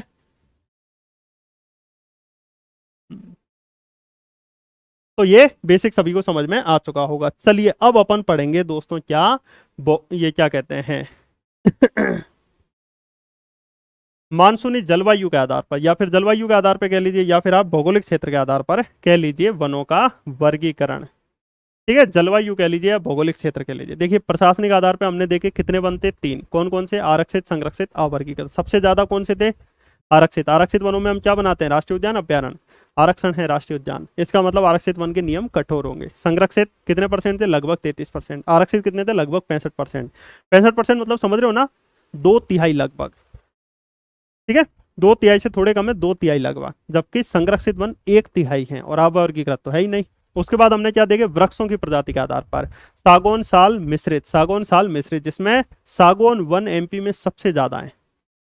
फिर उसके बाद साल के वन, फिर मिश्रित, मिश्रित में तो फिर सारी वन आ गए। तो सबसे ज्यादा मध्य प्रदेश में पूछे कौन से वृक्ष हैं, तो सागौन वनों के वृक्ष हैं। दूसरे नंबर पे साल, भारत में भी सागौन सबसे ज्यादा है, साल भी सबसे ज्यादा है यहीं अपने एमपी में। हाँ, अब आइए दोस्तों, भौगोलिक क्षेत्र के आधार पर या जलवायु के आधार पर याद रखना, वनों को 3 भागों में बांटा गया। उष्ण कटिबंधीय शुष्क पर्णपाती वन, ये प्रश्न एमपीपीएससी एसएफएस को ये एग्जाम होता है, उसमें ये पूछा गया था कि मध्य प्रदेश में कौन से सबसे ज्यादा वन पाए जाते हैं। उष्ण कटिबंधीय शुष्क पर्णपाती वन, उष्ण कटिबंधीय आर्द्र पर्णपाती वन, या फिर उष्ण कटिबंधीय कांटेदार वन, और एक दो और ऑप्शन थे, ठीक है। तो ये याद रखना, वनों को 3 भागों में बांटा गया है।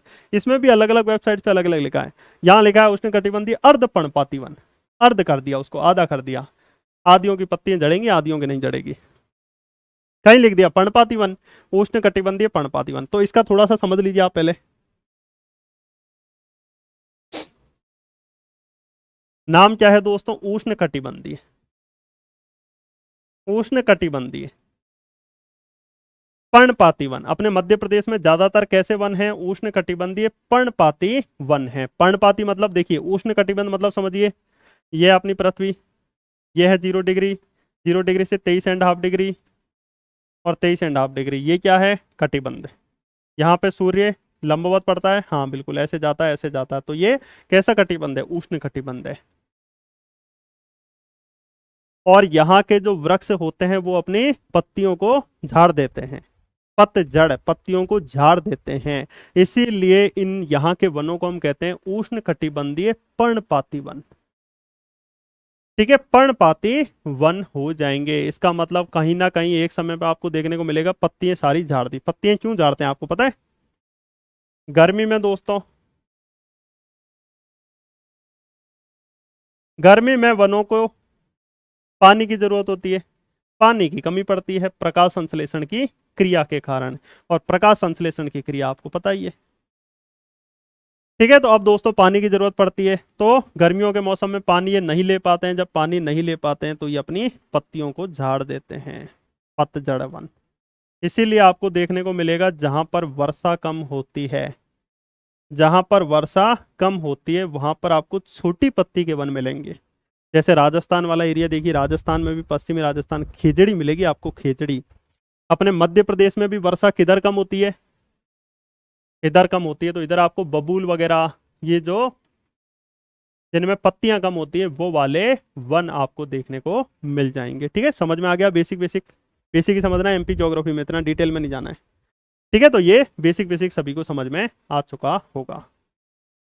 एक चीज याद रखना दोस्तों, जो वन होते हैं ना कम वर्षा वाले क्षेत्रों में, ये बहुत गहरे होते हैं। क्यों, क्योंकि अब इनको देखिए, इनकी जड़ों को नमी नहीं मिलती, नमी नहीं मिलती तो और गहराई में जाते हैं, इसलिए बहुत पावरफुल होते हैं ये,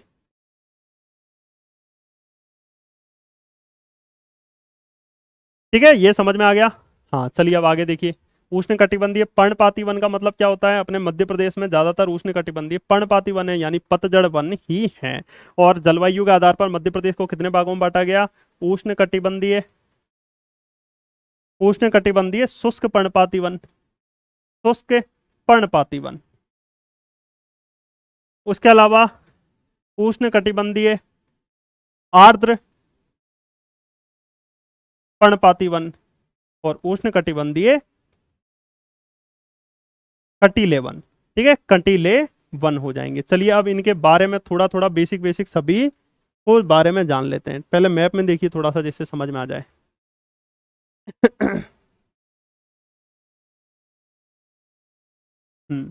ठीक है, तो देखिए दोस्तों, सबसे पहले हमें क्या पढ़ेंगे, उष्ण कटिबंधीय शुष्क पर्णपाती वन। क्या पढ़ेंगे, उष्ण कटिबंधीय शुष्क पर्णपाती वन, शुष्क पर्णपाती वन आसानी से बता पाओगे, ये वन कहाँ पे पाए जाएंगे? ये वन वहीं पे पाए जाएंगे जहां पर्णपाती पत्तों के पत्ते जड़ते हो और जहां पे एरिया थोड़ा शुष्क हो, तो शुष्क पर्णपाती वन हो जाएंगे। सबसे ज्यादा मध्य प्रदेश में कौन से वन पाए जाते हैं? तो आपको याद रखना है उष्णकटिबंधीय शुष्क पर्णपाती वन पाए जाते हैं लगभग 88.65% एरिया पे, लगभग 88% एरिया पे पाए जाते हैं। तो इसका मतलब पहला पॉइंट प्रश्न आ सकता है, सबसे ज्यादा कौन से वन पाए जाते हैं? यही पाए जाते हैं। ये वन जो है आपको ध्यान रखना है 75 से 100 सेंटीमीटर जहां वर्षा होती है 75 से 100 सेंटीमीटर जहां वर्षा हो रही है वहां ये वन पाए जाते हैं। तो 75 से 100 सेंटीमीटर मतलब लगभग समझ लीजिए इसके आसपास, यहाँ यहाँ इस एरिया में, ठीक है, इस एरिया में ज्यादातर एरिया में ये शुष्क पर्णपाती वन आपको देखने को मिल जाएंगे, याद रखना इंपॉर्टेंट। इसके अलावा ये जो शुष्क पर्णपाती वन होते हैं गर्मियों में जल नहीं मिल पाता, इसके कारण ये पत्तियां गिरा देते हैं, ये याद रखना, ठीक है। और इन वनों में कौन कौन से वृक्ष देखने को मिलेंगे? तो सागौन के, शीशम के, सागौन भी हो जाएगा, याद करो 75 से 125 के बीच था, हाँ बिल्कुल सागौन के वृक्ष पाए जाएंगे, शीशम, नीम, पीपल, सभी के वृक्ष आपको इस वर्ग में देखने को मिल जाएंगे। अच्छा ये याद रखना, जो ये उष्ण कटिबंधीय शुष्क पर्णपाती वन है, याद रखना दोस्तों, इनमें यदि ये इस एरिया में पाए जाएंगे तो वो कटीले में परिवर्तित हो जाएंगे, ठीक है, ये याद रखना कटीले में, और यदि इसमें होंगे तो थोड़ा आर्द्र पर्णपाती वनों में परिवर्तित हो जाएंगे, ये ध्यान रखना है। इनका विस्तार वही सागर के आसपास हो जाएगा, जबलपुर, छिंदवाड़ा, दमोह, छतरपुर, इस एरिया में आपको ये शुष्क पर्णपाती वन देखने को मिल जाएंगे, ठीक है, याद रखना। समझ में आ गया?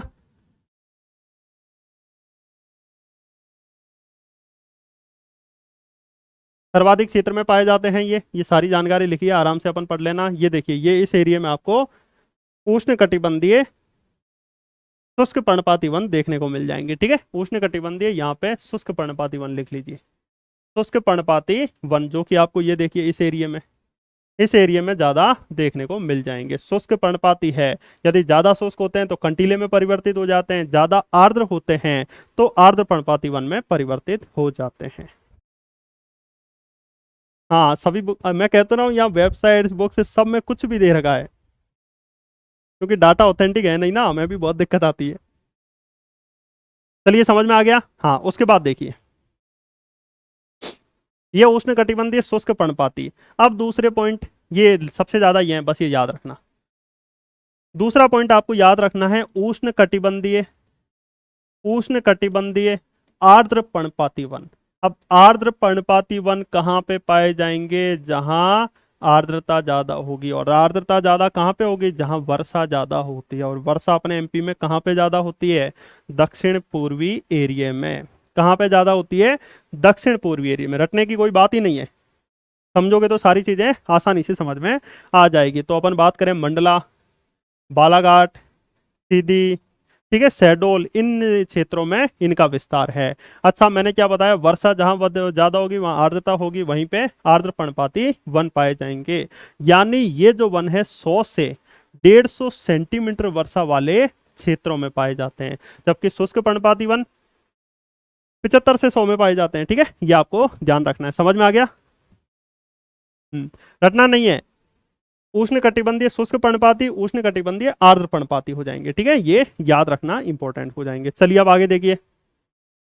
हाँ एक चीज याद रखना, जो आर्द्र पर्णपाती वन है इनमें सबसे ज्यादा कौन से वन होंगे? यहाँ पे इस एरिया में आप खुद दिमाग लगाओ, सागौन के होंगे या साल के होंगे? साल के वृक्ष होंगे। तो उष्ण कटिबंधीय आर्द्र पर्णपाती वनों में साल के वन जो है सबसे ज्यादा। ये वन जो एमपी ज्योग्राफी में वन है ना, वन हुई, जलवायु हुई, ये एमपी ज्योग्राफी में बहुत कठिन टॉपिक है, फिर भी मैं कोशिश कर रहा हूं आपको याद हो, ठीक है। अब आइए उष्ण कटिबंधीय कटीले वन, ठीक है, अब क्या हो जाएंगे? उष्ण कटिबंधीय कंटीले वन, उष्ण कटिबंधीय कांटेदार वन या फिर कंटीले वन। नाम से ही दिख रहा है दोस्तों, उष्ण कटिबंधीय कांटेदार वन है। ये कहाँ होंगे? जहां पे कांटे होंगे, छोटी पत्तियां होंगी। छोटी पत्तियां कब होगी? जब वर्षा कम होगी। तो ये याद रखना 50 से 75 सेंटीमीटर वर्षा वाले क्षेत्रों में, यानी इस एरिया में आपको याद रखना है उष्ण कटिबंधीय कांटेदार वन। तो कांटेदार वन, शुष्क पर्णपाती वन, आर्द्र पर्णपाती वन, आर्द्र पर्णपाती वन, वर्षा ज्यादा होगी, वर्षा मध्यम होगी, कम वर्षा होगी, ठीक है। और आरक्षित संरक्षित अवर्गीकृत अलग वन थे। सागौन, साल और साथ ही साथ मिश्रित अलग वन थे। कि सर ये कितने वन आ गए?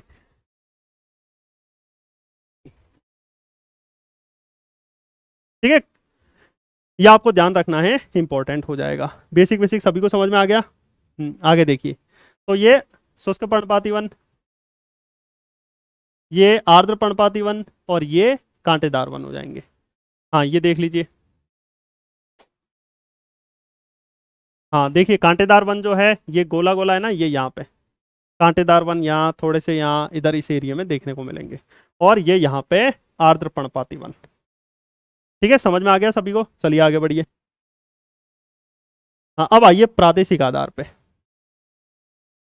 प्रादेशिक आधार पे अभी तक हमने कौन कौन से वन पढ़ लिए?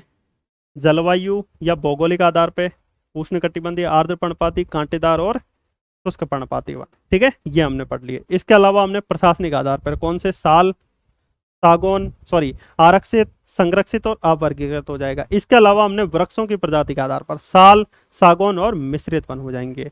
अब हम क्या पढ़ेंगे दोस्तों? प्रादेशिक आधार पे। ये तो बस बेसिक बेसिक है, इनके बारे में तो सुन लीजिए।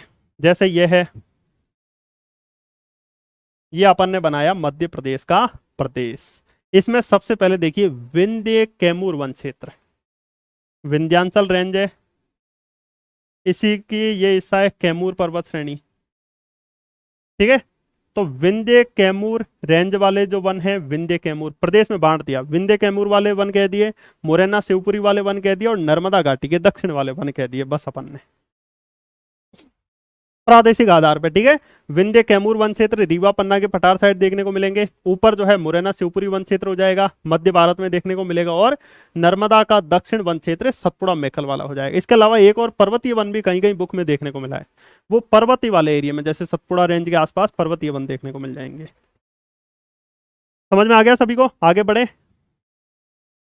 हाँ इसके बाद देखिए, बेसिक तौर पे आपको ध्यान रखना है वन विभाग के अनुसार।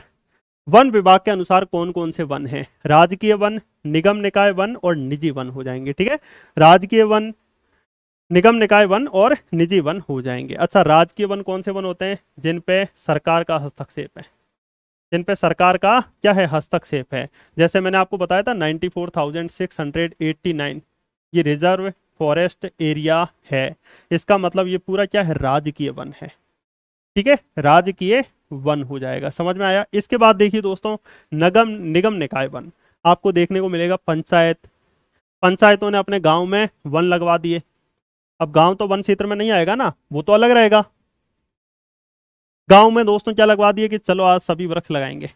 मनरेगा पे मजदूर काम करने जा रहे हैं, मनरेगा के मजदूरों को कहा इधर आ जाओ, सरपंच ने इधर आ जाओ, वृक्ष लगाएंगे। लाइन से सड़कों के पास वृक्ष लगवा दिए, तालाब के पास लगवा दिए, तो निगम निकाय वन हो जाएंगे। और निजी वन, निजी वन आपने अपने खेत में वन लगा दिए, घर के पास लगा दिए, बकैया उसको खा गई वन को, आपने इतनी मुश्किलों से लगाया, बकरी आई और धड़ाम से खा गई, तो वो निजी वन हो जाएंगे। ठीक है, तो प्रादेशिक आधार पर याद रखना, वन विभाग के आधार पर ध्यान रखना। इसके अलावा सबसे महत्वपूर्ण कौन से वन है? संरक्षित, आरक्षित, अवर्गीकृत, यानी प्रशासनिक आधार वाले इंपॉर्टेंट है, वृक्षों की प्रजाति के आधार वाले इंपॉर्टेंट है, और इसके अलावा जलवायु या भौगोलिक आधार पर जो वन है वो सबसे इंपॉर्टेंट है। ठीक है, ये तो बस बेसिक बेसिक पढ़ने के लिए हो जाएंगे।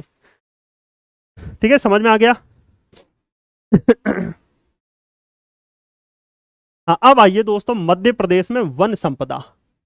ठीक है, अब मध्य प्रदेश में क्या होगी? वन संपदा। समझ में आ रहा है ना सभी को? प्रश्न पूछ लूं कुछ? बताइए। सागौन के वृक्ष का साइंटिफिक नेम, सागौन के वृक्ष का साइंटिफिक नेम।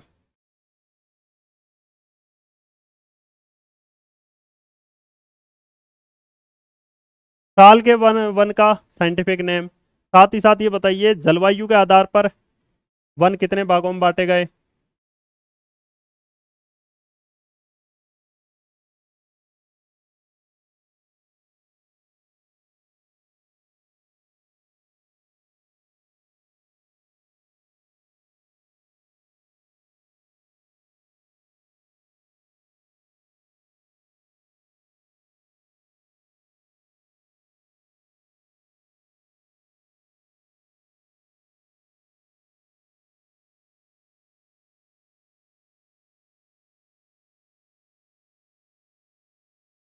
ये कंटेंट थोड़ी दिया है यार, समझाया है दोस्तों, ऐसे क्या कर रहे हो आप, चीजों को बस समझाया है, इसमें क्या कंटेंट दिया है? समझाना तो पड़ेगा ना कि सागौन के वृक्ष यहाँ पाए जाते हैं, होशंगाबाद में सबसे ज्यादा, साल के इस एरिया में ज्यादा देखने को मिले हैं। अब यहाँ उष्णकटिबंधीय आर्द्र पर्णपाती है, यहाँ शुष्क पर्णपाती, यहाँ कांटेदार वन है, समझाना तो पड़ेगा ना। हाँ, अब आइए मध्य प्रदेश में वन संपदा। ठीक है, मध्य प्रदेश में वन संपदा।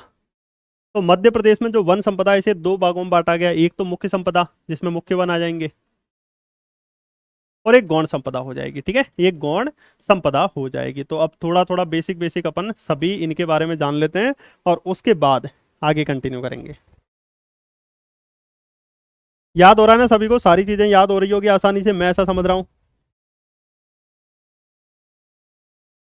हाँ, अब आइए मुख्य संपदा। मुख्य संपदा में हम कौन कौन से वनों के बारे में पढ़ेंगे? मुख्य संपदा में हम सागौन वनों के, सागौन वृक्षों के बारे में पढ़ेंगे।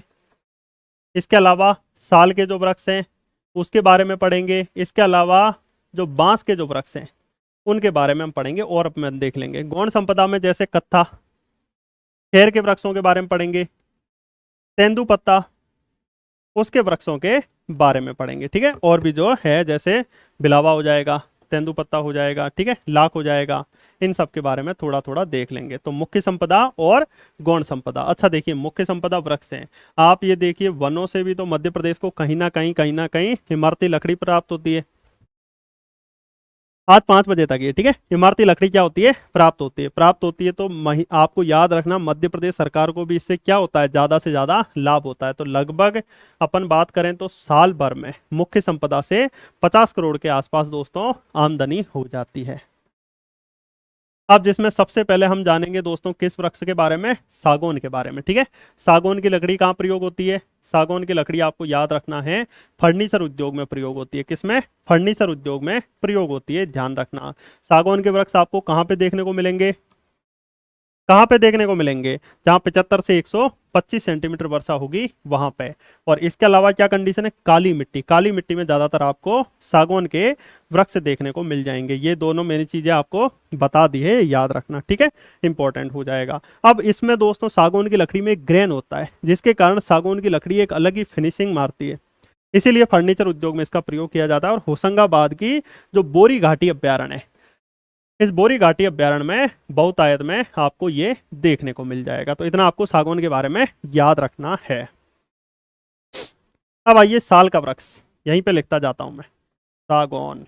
रुकिए, सागौन कौन सी मिट्टी में पाया जाता है? काली। तो सागौन ऐसे याद रखो। साग अपन कहते हैं ना, साग सब्जी को साग कहते हैं। तो साग अपन काय में बनाते हैं? गैस चूल्हे पे आग से, आग में कोयला डालते हैं तभी तो आग जलती है। कोयला क्या है? काला। तो ऐसे याद रखना, सागौन काली मिट्टी में। ठीक है, याद रहेगा।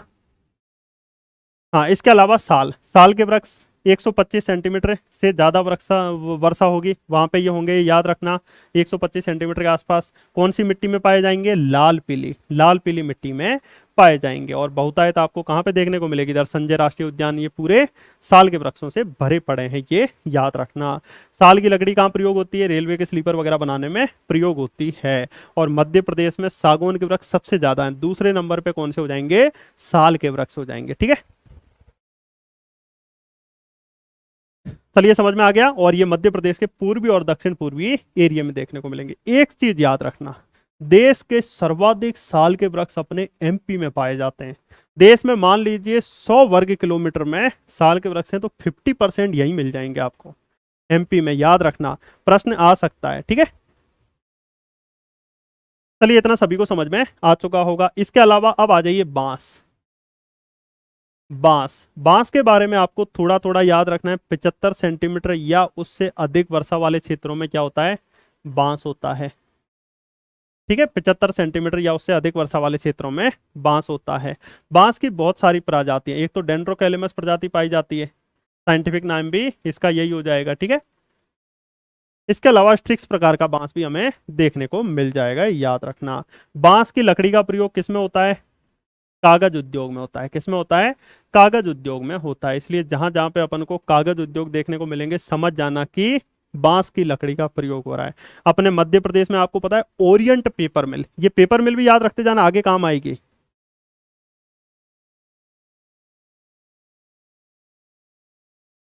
हाँ मैं टेलीग्राम पे भिजवा दूंगा, ठीक है।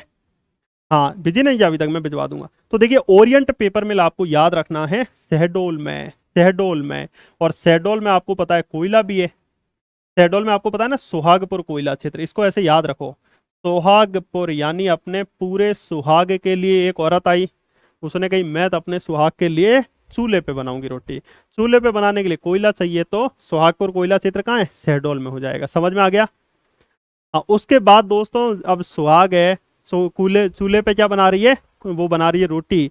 तो अब आप ये बताइए बेचारी गरीब होगी, गरीब होगी तो उसके पास क्या इतनी अच्छी लाइटें होंगी, नहीं होगी। तो वो ओरिएंट के बल्ब लगाएगी, तो ओरिएंट पेपर मिल याद रहेगी शहडोल के, शहडोल में हो जाएगी।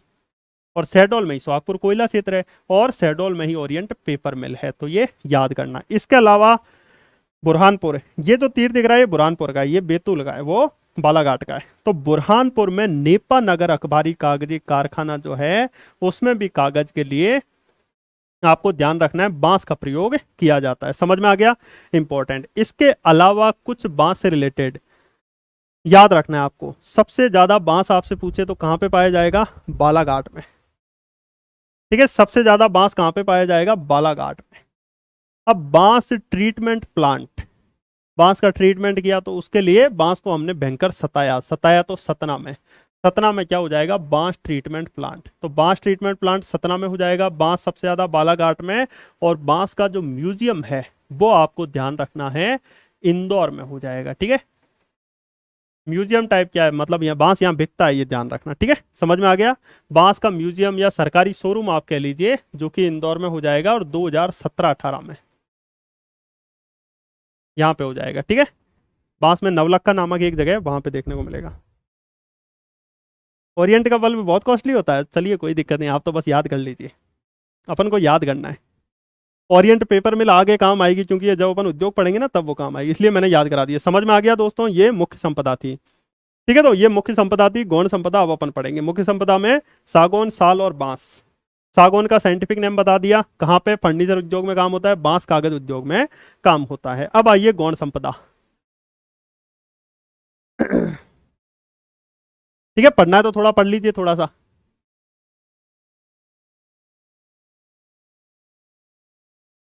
ये सारे साल के लिखे हैं, साल की 12 मैं बेसिक बेसिक जानकारी मैंने आपको बता दी। साल के बारे में पढ़ लो, 125 सेंटीमीटर से ज़्यादा मध्य प्रदेश में दूसरे सर्वाधिक वृक्ष यही पाए जाते हैं, ठीक है। और इसके अलावा बांस 75 सेंटीमीटर वाले एरिया में, ये इंपॉर्टेंट याद रखना, सर्वाधिक बांस बालाघाट में। बांस ट्रीटमेंट प्लांट कहाँ है, सतना में, ठीक है।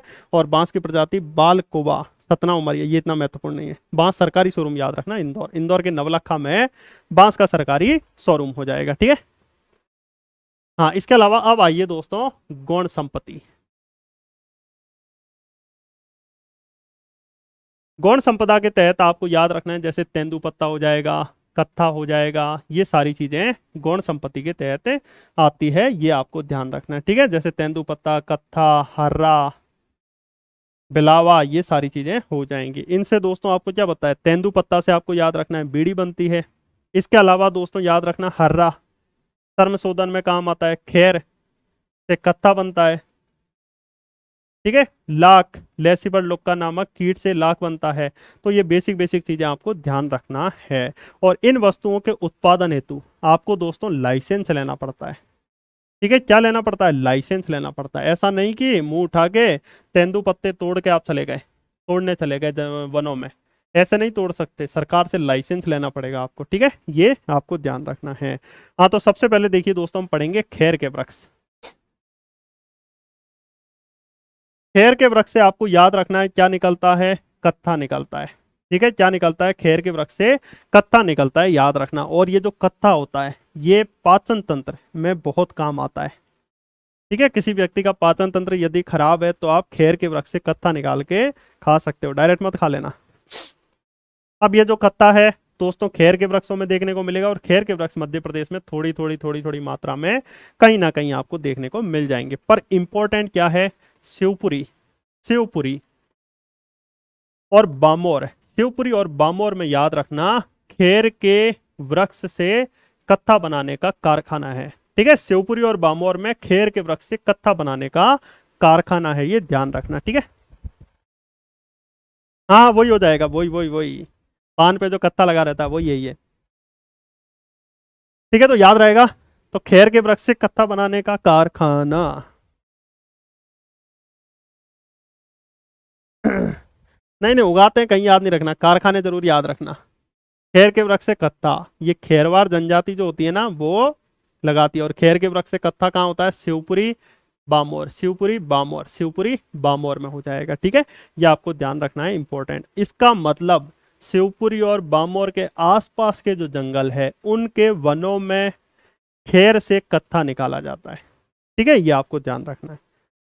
खेर की लकड़ी आपको यहाँ पे देखने को मिल जाएगी।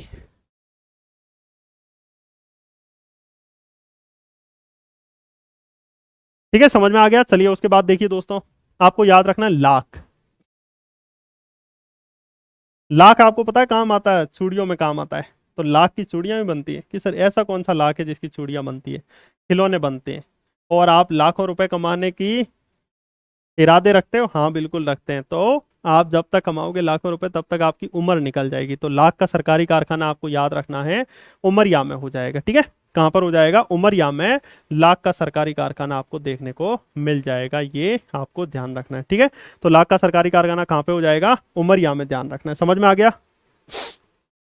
यहाँ पे थोड़ा सा उमरिया, यहाँ बॉर्डर पे नहीं है। लाख का सरकारी कारखाना उमरिया, उमरिया से याद कीजिए, उमर निकल जाएगी लाखों रुपए कमाने में। तो लाख का सरकारी कारखाना उमरिया में। अब ये लाख निकलता कहाँ से? लाख जो है लेसिफर लक्का, लेसिफर लक्का नामक एक कीट होता है। ऐसे याद रखो दोस्तों, ये लाख रुपए कमाने के कारण ये लुक्का बन गया। लुक्का बन गया तो बेचारा इसकी उम्र निकल गई और फिर बुढ़ापे में इसको ले गए। तो लेसिफर लक्का नामक कीट से लाख बनता है। और लाख का सरकारी कारखाना कहाँ है? उमरिया में। जबकि कत्था के कारखाने कहाँ हैं? शिवपुरी और बामोर में हो जाएंगे। ये आपको ध्यान रखना है। समझ में आ गया? हाँ, उसके बाद देखिए दोस्तों, हर्रा। हर्रा, हर्रा का प्रयोग चर्म शोधन में होता है। ठीक है, जब जानवर के खाल से चमड़ा वगैरह बनाया जाता है तो उसके शोधन में, चमड़े को साफ करने में, याद रखना, हर्रा का प्रयोग होता है। ठीक है, और हर्रा मुख्यतः दोस्तों आपको इस एरिया में देखने को मिल जाएगा, हर्रा। हर्रा याद रखना, हर्रा इतना महत्वपूर्ण नहीं है। कत्था जरूर याद रख लेना, शिवपुरी बामोर। लाख याद रख लेना, लाख का सरकारी कारखाना उमरिया में हो जाएगा। ठीक है, लाख, लेसिफर लुक्का, लेसिफर लुक्का नामक कीट से लाख बनता है। बताओ, कीटों को भी नहीं छोड़ा, उसकी भी चूड़ियां बन रही है, खिलौने बन रहे हैं। ठीक है, हाँ, अब आइए सबसे इंपॉर्टेंट, तेंदुपत्ता। सबसे इंपॉर्टेंट आपको ध्यान रखना है, तेंदुपत्ता। तेंदुपत्ता के बारे में सबसे पहले आपको इंपॉर्टेंट याद रखना है, मध्य प्रदेश, भारत के 60% से ज्यादा तेंदुपत्ता भारत में, सॉरी मध्य प्रदेश में। तो प्रश्न पूछ ले कि भारत में सबसे ज्यादा तेंदुपत्ता किस राज्य में है? अपने एमपी में है। किसमें है? अपने एमपी में है, ध्यान रखना है। तो तेंदुपत्ता आपको याद रहेगा, अपने मध्य प्रदेश में सबसे ज्यादा पाया जाता है। लगभग भारत के टोटल का 60% जो है ये अपने मध्य प्रदेश में पाया जाता है। तेंदुपत्ता कहाँ काम आता है?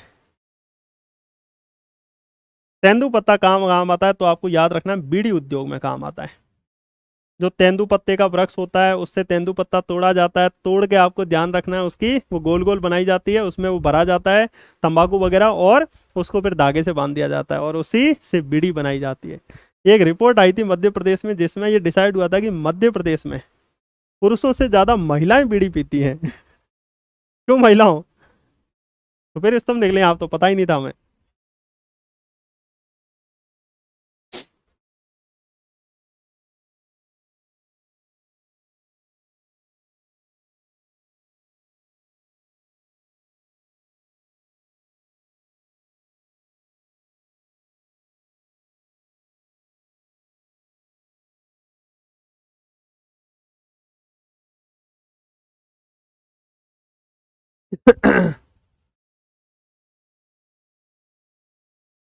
ऐसा नहीं है सर, रिपोर्ट थोड़ी गलत आएगी, भरोसा थोड़ी है। पार्क में घूमने के बहाने से जा रहे हो और वहीं बीड़ी फूंक रहे हो कोने में बैठ बैठ। तो ऐसा तो नहीं है ना। इक्वलिटी भी जरूरी है, सही बात है। कि जब लड़के सिगरेट पी सकते हैं तो हम तो कम से कम बीड़ी तो पी सकते हैं। चलिए, मजाक था।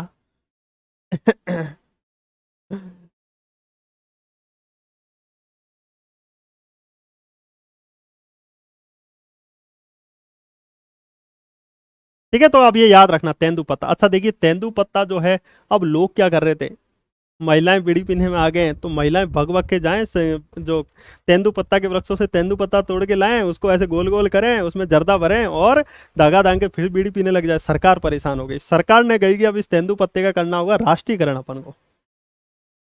राष्ट्रीयकरण मतलब अब सरकार के अंडर हो जाएगा, अब महिलाएं तेंदुपत्ता तोड़ने नहीं जा पाएंगी। तो ये याद रखना, मध्य प्रदेश सरकार ने तेंदुपत्ता का राष्ट्रीयकरण अब कहीं कहीं लिखा है 1964 में किया, कहीं कहीं लिखा है 1970 में किया। हालांकि ऐसा हो सकता है कि अधिनियम 1964 में आया हो, ठीक है, और जबकि राष्ट्रीयकरण 1970 में कर दिया गया हो। समझ में आ गया? ठीक है, तो तेंदुपत्ता मध्य प्रदेश में सबसे ज्यादा होता है, ये आपको याद रखना है, इंपॉर्टेंट हो जाएगा। और आपको याद रखना है इंपॉर्टेंट 1988 में जैसे तेंदुपत्ते से महिलाओं ने बीड़ी बनाई, आधी तो वो खुद भी जाएंगी, आधी कहीं ना कहीं बेचेंगी। तो बेचेंगी तो सरकार और इनके बीच में बिचौलिए जो होते थे, या कंपनियों और इनके बीच में जो बिचौलिए होते थे ना, ये बहुत ज्यादा गड़बड़ करते थे। अब महिलाओं ने ठाठ से सरकार से गए और महिला ने सरकार ने 1988 में, आपको याद रखना है, तेंदुपत्ते से संबंधित नीतियां बना दी। और इस नीति के तहत आपको याद रखना है बिचौलियों को गायब कर दिया। बिचौलियों को क्या कर दिया? गायब कर दिया। तो ये आपको बेसिक बेसिक याद रखना इंपॉर्टेंट हो जाएगा। ठीक है, समझ में आ गया?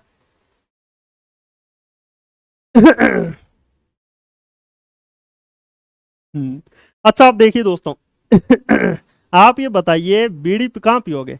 आप बीड़ी वहीं पियोगे ना दोस्तों जहां एंजॉय करने के लिए जाओगे। अब एंजॉय करने के लिए लोग जाते हैं गोवा। गोवा किसके किनारे है? सागर, समुद्र के किनारे। तो सागर याद रखना, मध्य प्रदेश में सबसे ज्यादा तेंदुपत्ता कहाँ होता है? सागर में। सागर का जो वन व्रत है ना, इस वन व्रत में सबसे ज्यादा तेंदुपत्ता होता है। ये आपको ध्यान रखना है, इंपॉर्टेंट हो जाएगा। जबकि सबसे कम इंदौर वन व्रत में होता है। समझ में आ गया? ठीक है, तो ये आपको ध्यान रखना है तेंदुपत्ता। तो ये इंपॉर्टेंट है बहुत तेंदुपत्ता। क्यों? क्योंकि जनजातियों से संबंधित मामा जी सबसे ज्यादा फोकस कर रहे हैं और जनजातियां ही ज्यादातर तेंदुपत्ता तोड़ती है, बीड़ी बनाती है। इसीलिए मध्य प्रदेश सरकार ने 2018 में शरण पादुका योजना शुरू की। शरण पादुका योजना, शरण पादुका योजना याद रखना, मध्य प्रदेश के सिंगरौली से की थी। और कब? 2018 में की थी। इनका उद्देश्य था तेंदुपत्ता जो संग्राहक हैं, यानी जो तेंदुपत्ता तोड़ते हैं, अब उनके पैरों में कहीं ना कहीं कांटे चुभ जाएंगे। कांटे चुभ जाएंगे तो उनको चप्पलों देने के लिए तेंदुपत्ता, ये शरण पादुका योजना शुरू की गई थी। ठीक है, शरण, शरणों में पादुका चप्पल। ठीक है, ध्यान रखना। तो सागर में सबसे ज्यादा तेंदुपत्ता, तेंदुपत्ता का राष्ट्रीयकरण कहीं कहीं 1964, कहीं कहीं 1970। ठीक है, मध्य प्रदेश में सबसे ज्यादा तेंदुपत्ता, तेंदुपत्ता कहाँ होता है? सागर में सबसे ज्यादा, इंदौर में सबसे कम। क्या बनती है? इससे बीड़ी बनती है। बिचौलियों को समाप्त करने के लिए 1988 में तेंदुपत्ता नीति आ गई थी, ये ध्यान रखना है। ठीक है, तो ये तेंदुपत्ता बहुत इंपॉर्टेंट हो जाएगा।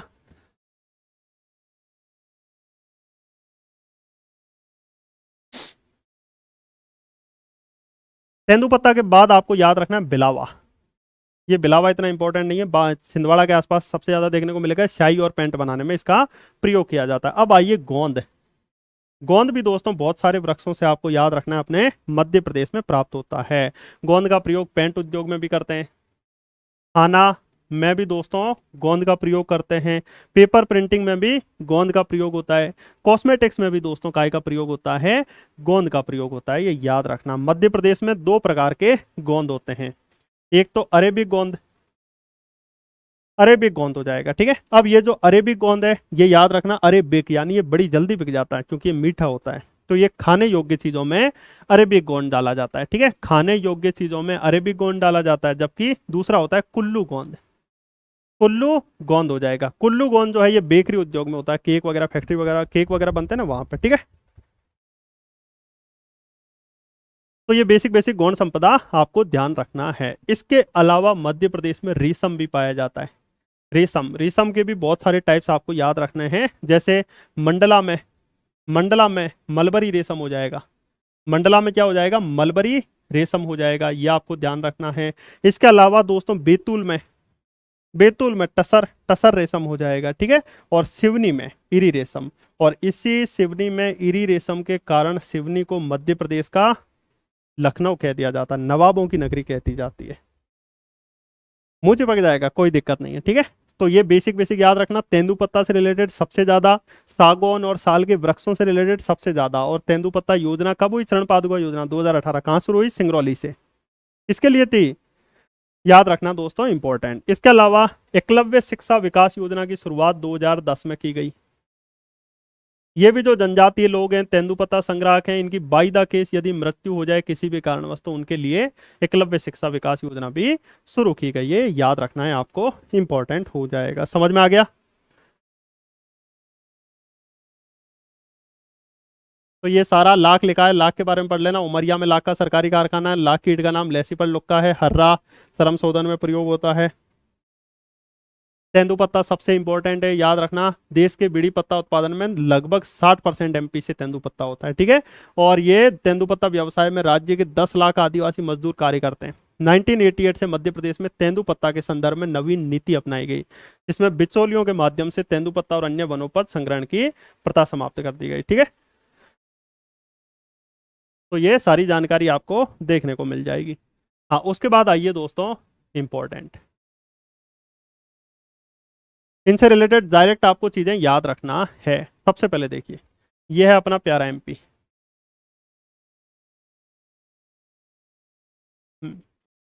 देखिए, आपको पता है वनों में फॉरेस्ट के एग्जाम होते हैं। हाँ बिल्कुल, ठीक है। जब फॉरेस्ट के एग्जाम होते हैं तो इनकी दोस्तों कहीं ना कहीं ट्रेनिंग होनी चाहिए। तो अपने मध्य प्रदेश में सबसे पहला वन राज्य महाविद्यालय बालाघाट में हो जाएगा। बाला बैठा था घाट के किनारे, अब घाट के किनारे क्या होगा? वन होगा। तो मध्य प्रदेश का सबसे पहला वन राज्य महाविद्यालय आपको कहां पर देखने को मिलेगा? बालाघाट में देखने को मिलेगा। याद रहेगा, बालाघाट में हो जाएगा। और स्थापना कब हुई? 1979। कब हुई स्थापना? 1979 में हो गई थी, ये ध्यान रखना। तो मध्य प्रदेश का सबसे पहला वन राज्य महाविद्यालय कहाँ है? बालाघाट में। दूसरा 1980 में बैतूल में। दूसरा अगले ही साल 1980 में बैतूल में हो जाएगा, ठीक है। तो सबसे पहला बालाघाट में वन राज्य महाविद्यालय, दूसरा कहाँ पे हो जाएगा? बैतूल में हो जाएगा। और राज्य सेवा के लिए याद रखना, इन महाविद्यालयों में 5 से 8 और वन क्षेत्रपालों के लिए 80 से 100 स्थान उपलब्ध है, जहां पे ट्रेनिंग होती है इनकी, ठीक है। समझ में आ गया? बालाघाट में सबसे, घाट के किनारे बैठे थे। 79 से आप याद रखना चाहते हो ईयर, तो ऐसे याद रख लो, 79। 7 से सा, ना से ना। आराम से घाट के किनारे सन की किरणें पड़ रही थी। उनसे कहा अरे आ जाओ वनों में, वहां महाविद्यालय, उसमें ट्रेनिंग ले लो, मजे कर रहे हो तुम, ठीक है। याद रखना। और बैतूल में दूसरा हो जाएगा अगले ही साल 1980 में। थोड़ा थोड़ा याद रहेगा। हाँ, इसके अलावा और आगे बढ़िए। हाँ, ये सारी चीजें अब आपको रटनी है। सबसे पहले भारतीय वन प्रबंधन संस्थान, वनों का प्रबंधन, वन प्रबंधन संस्थान दोस्तों अपना कहाँ पे है? ये आपको ध्यान रखना है, इंपॉर्टेंट। भोपाल में हो जाएगा। स्थापना कब हो गई थी? 1982। देखिए, भारतीय वन प्रबंधन संस्थान भोपाल में है, जबकि याद रखना वन अनुसंधान संस्थान जबलपुर में है। वन प्रबंधन संस्थान भोपाल में है, स्थापना 1982 में हुई, जबकि वन अनुसंधान संस्थान जो है वो जबलपुर में हो जाएगा, स्थापना 1963 में हुई। समझ में आ गया? वन प्रबंधन संस्थान भोपाल में 1982, वन अनुसंधान संस्थान जबलपुर में 1963, ठीक है। मध्य प्रदेश इको पर्यटन, ये मैंने याद कराया था। इको पर्यटन विकास बोर्ड की स्थापना 2005 में की गई। जैव विविधता बोर्ड की स्थापना भी 2005 में की। जैव विविधता, जहां पर जीवों की अलग अलग टाइप्स की प्रजातियां हैं। अब वो जंगलों में होगी, जंगलों में लोग देखने जाएंगे, लोग कहेंगे हमारा सूचना का अधिकार है, हमें जानकारी दो। हमने कहा सूचना का अधिकार 2005 में आया था। तो जैव विविधता अधिनियम भी एमपी में 2005 में, जैव विविधता सॉरी बोर्ड, बोर्ड जो है कब बना? 2005 में बना। और इको पर्यटन विकास बोर्ड भी 2005 में बना, जो कि मैंने आपको याद करवाया था, ठीक है। थोड़ा थोड़ा याद होगा। भारतीय वन प्रबंधन संस्थान 1982 भोपाल में, मध्य प्रदेश इको पर्यटन विकास बोर्ड 2005 भोपाल में, वन विकास संस्थान भी याद रखना भोपाल में, और संजीवनी संस्थान भी भोपाल में याद रखना, जबकि भारतीय वन अनुसंधान संस्थान याद रखना जबलपुर में। अच्छा, वनों से संबंधित अनुसंधान होता है, तो मैं यहां पे जोड़ देता हूं उष्ण कटिबंधीय। तो भारतीय वन उष्ण कटिबंधीय और वन अनुसंधान संस्थान भी जबलपुर में है। उसकी स्थापना 1988 में हो गई। ठीक है, तो उष्ण कटिबंधीय वन अनुसंधान संस्थान कहाँ है? जबलपुर में। वन अनुसंधान संस्थान भी जबलपुर में। जबलपुर में हाई कोर्ट है, तो चलो अनुसंधान करते रहते हैं। ठीक है, ये ध्यान रखना। ये लिखा तो ये रहा, यही 1988 में स्थापना हो गई। ठीक है, अब देखिए जड़ी बूटियां। जड़ी बूटियां कहाँ मिलेंगी? जहाँ पे पहाड़ी एरिया होगा, बहुत सारे जंगल होंगे। तो जड़ी बूटी केंद्र कहाँ है? पंचमढ़ी में। और पंचमढ़ी को पता है किसने खोजा था? जेम्स फोर्सिप। जैव विविधता प्रशिक्षण केंद्र। जीवों की बहुत ज्यादा विविधता है, इनके ऊपर हमें ट्रेनिंग प्रशिक्षण करना है। तो हम कहाँ पे करेंगे? करते करते हमें उम्र निकल जाएगी, तो उमरिया में जैव विविधता प्रशिक्षण केंद्र हो जाएगा। ठीक है, समझ में आ गया इतना?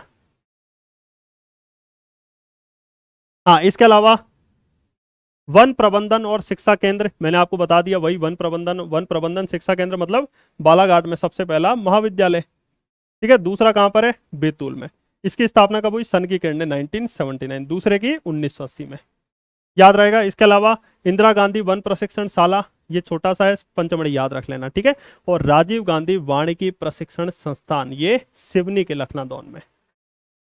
राजीव गांधी वानिकी प्रशिक्षण संस्थान या वानिकी प्रशिक्षण संस्थान हो जाएगा। समझ में आ गया? अब ये कुछ और इंपॉर्टेंट चीजें जो कि आपको याद रखनी है।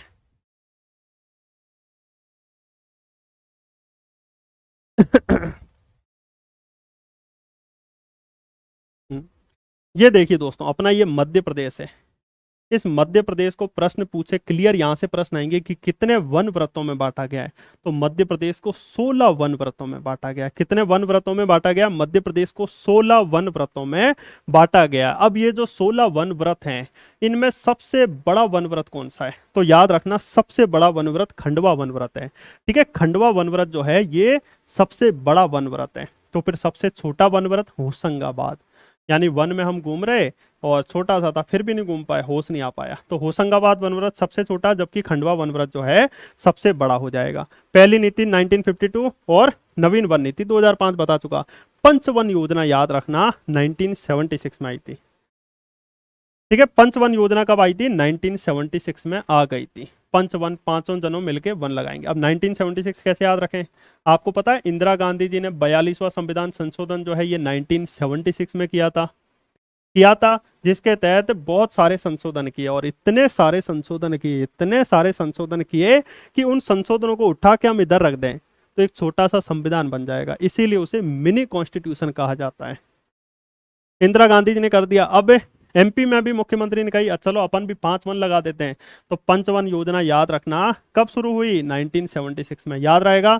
और इस पंचवन योजना के तहत आपको ध्यान रखना है, इंपॉर्टेंट क्या ध्यान रखना है? पंचवन योजना के तहत आपको याद रखना है कि इस योजना का उद्देश्य है कि प्रत्येक जिले में कम से कम 33% वन हो। ठीक है, ये ध्यान रखना। तो पंचवन योजना के तहत प्रत्येक जिले में 33% वृक्षारोपण का लक्ष्य रखा गया। चरण पादुका योजना मैंने आपको बता दी, तेंदुपत्ता संग्राहकों के लिए सिंगरौली से शुरू की गई थी। उसके बाद आइए मध्य प्रदेश राज्य लघु वनोपज सहकारी संघ। तो सहकारी संघों की स्थापना की गई मध्य प्रदेश में। राज्य लघु वनोपज यानी लघु छोटे छोटे उद्योगों के लिए जो वनों में उपजते हैं ना, जैसे तेंदुपत्ता के लिए एक वो बना दिया गया, सहकारी संघ बना दिया गया, जो कि उनकी मदद करेगा, उनको यहां तक पहुंचाएगा। तो मध्य प्रदेश राज्य लघु वनोपज, लघु छोटे वन से जो उपज होती है उनके लिए एक सहकारी संघ 1984 में बनाया गया। और मध्य प्रदेश राज्य जैव विविधता बोर्ड मैंने बता दिया 2005 में। और कौन सा था? इको टूरिज्म बोर्ड, जो कि जैव विविधता अधिनियम 2002 के तहत इसकी स्थापना की गई। ठीक है, हाँ, अब याद रखना मध्य प्रदेश राज्य बांस मिशन। बांस से रिलेटेड हमने क्या देखा? बांस ट्रीटमेंट प्लांट कहाँ है? बांस ट्रीटमेंट प्लांट आपको ध्यान रखना है, इंपॉर्टेंट कहां पर है? सतना में। ठीक है, बांस सबसे ज्यादा बालाघाट, और बांस का सरकारी वो बेचने के लिए बांस इंदौर में हो जाएगा। अब दोस्तों याद रखना, अब बड़े बड़े बांस है। ठीक है, याद रखना बांसों का कुछ मिशन बनाया। आप बीच में आओगे तो इसमें 13 घाटा होगा, क्योंकि 13 बांस लगेगा। तो 2013 में याद रखना बांस मिशन हो गया। ठीक है, इसके अलावा Madhya Pradesh tiger foundation society, इसकी स्थापना 1997 में की गई है, याद रखना है। मध्य प्रदेश में स्ट्रिक्सस और डेंड्रोकैलिमस प्रजाति का बांस पाया जाता है, इतना इंपॉर्टेंट नहीं है। सर्वाधिक वन सागौन के होते हैं दूसरे साल के, ये भी ध्यान रखना। और मध्य प्रदेश में सामाजिक वानिकी योजना, वनों को बढ़ावा देने के लिए सामाजिक वानिकी योजना भी 1976 में, और पंचवन योजना जो है ये भी 1976 में, ठीक है, याद रखना। समझ में आ गया? हम्म। इसके अलावा मध्य प्रदेश में शिवपुरी जो है, शिवपुरी में सबसे ज्यादा वन स्कूल है, हालांकि बहुत सारे जगहों पे है, उमरिया के आसपास हो जाएगा, ठीक है, और भी जगह पे वन स्कूल हो जाएंगे, जिसमें शिवपुरी। लाख उत्पादन में मध्य प्रदेश का दूसरा स्थान, ये चेक कर लेना एक बार आप, इसको क्रॉस चेक कर लेना, ठीक है, क्रॉस चेक कर लेना इसको, कितना स्थान है। और लाख का सरकारी कारखाना कहाँ है एमपी में, तो ये याद रखना है उमरिया में हो जाएगा, ठीक है, लाख का सरकारी कारखाना उमरिया में हो जाएगा, ध्यान रखना। इसके अलावा जबलपुर को आम जिला घोषित किया गया, पन्ना को आंवला जिला, तो पन्ना, पन्नों से आप पढ़ाई करते हो, वहां पे आंवला, तो पन्ना को आंवला जिला, जबकि जबलपुर को आम जिला। रतलाम, रतलाम में तो अंगूर अनुसंधान केंद्र है, हाँ बिल्कुल है, तो रतलाम में अंगूर अनुसंधान केंद्र है, तो रतलाम को अंगूर जिला, और बैतूल को संतरा जिला घोषित किया गया है। याद रह रहा है थोड़ा थोड़ा? फटाफट बताइए, 2005 में किसकी स्थापना हुई? 2005 में किसकी स्थापना हुई? 2005 में, 2005 में मध्य प्रदेश जैव विविधता बोर्ड, और इसके अलावा इको पर्यटन बोर्ड, ठीक है। मध्य प्रदेश की सबसे पहली वन नीति कब आई? 1952, और नवीन वन नीति भी तो 2005 में आई है, ठीक है। पंचवन योजना, पंचवन योजना की शुरुआत कब की गई? और सामाजिक वानिकी योजना, पंचवन योजना 33% प्रत्येक जिले में, और सामाजिक वानिकी योजना, दोनों योजना की शुरुआत 1976-77 में की गई। चरण पादुका योजना 2018 में कहां पर? सिंगरौली में स्थापित की गई थी। लाख का सरकारी कारखाना कहाँ है? लाख का सरकारी कारखाना उमरिया में, और बामोर और शिवपुरी में किसके हैं? कत्था के, ठीक है, कत्था, पान में जो डालते हैं कत्था, चरम शोधन में भी काम आता है ये, ठीक है, याद रखना है आपको। Tiger foundation society 1997, tiger foundation society 1997, जबकि बांस मिशन, बांस मिशन याद रखना 2013 में, ठीक है, समझ में आ गया? इसके अलावा जबलपुर को आपको याद रखना है, सॉरी रतलाम को अंगूर जिला, अंगूर अनुसंधान केंद्र है, बैतूल को संतरा जिला, पन्ना को आंवला जिला, और जबलपुर को याद रखना दोस्तों आम जिला घोषित किया गया है। आगे बढ़े, ये हो गया। हाँ, वन विभाग के द्वारा याद रखना त्रैमासिक पत्रिका का नाम मध्य प्रदेश वनांचल संदेश है, जो कि वन विभाग के द्वारा चलवाई जाती है। इसके अलावा अंतर्राष्ट्रीय हर्बल वन मेले का आयोजन भोपाल में किया जा रहा है, ठीक है। एक इंपॉर्टेंट याद रखना है, अमृता देवी बिश्नोई और बसामन मामा, बसामन मामा है रीवा के, और अमृता देवी बिश्नोई जो है ये राजस्थान के जोधपुर की है। हुआ ये था, एक बार राजस्थान के राजा थे, जोधपुर के राजा थे। अब जोधपुर के राजा ने अपने महल में खेजड़ी, खेजड़ी जानते हो? खेजड़ी छोटी छोटी पत्तियां इन्हें होती हैं, और ये कम वर्षा वाले क्षेत्रों में होती है खेजड़ी। तो राजस्थान में जोधपुर के राजा ने अपने महल को बनाने के लिए लकड़ियां काटने का आदेश दिया। अब जो अमृता देवी बिश्नोई है, अमृता देवी बिश्नोई और वहां के गांव के लोगों ने, उन्होंने कहा हम वृक्ष नहीं कटने देंगे और वृक्षों से चिपक जाएंगे। क्या करेंगे? वृक्षों से चिपक जाएंगे। तो आपको ये याद रखना है, ये चिपक गई और राजा ने इनको भी मरवा दिया और साथ ही साथ लकड़ियां भी काट ली। और इन्हीं से प्रभावित होकर आपको पता है चिपको आंदोलन की शुरुआत हुई, और इन्हीं के नाम पे मध्य प्रदेश सरकार ने शहीद अमृता देवी बिश्नोई पुरस्कार प्रति वर्ष वन रक्षा और वन संवर्धन के क्षेत्र में उत्कृष्ट कार्य के लिए दिया जाता है। प्रश्न आ सकता है अमृता देवी बिश्नोई पुरस्कार किस फील्ड में मिलता है? तो आपको याद रखना है इंपॉर्टेंट वनों से रिलेटेड मिलता है, ठीक है। बसामन मामा आ जाए तो भी ध्यान रखना।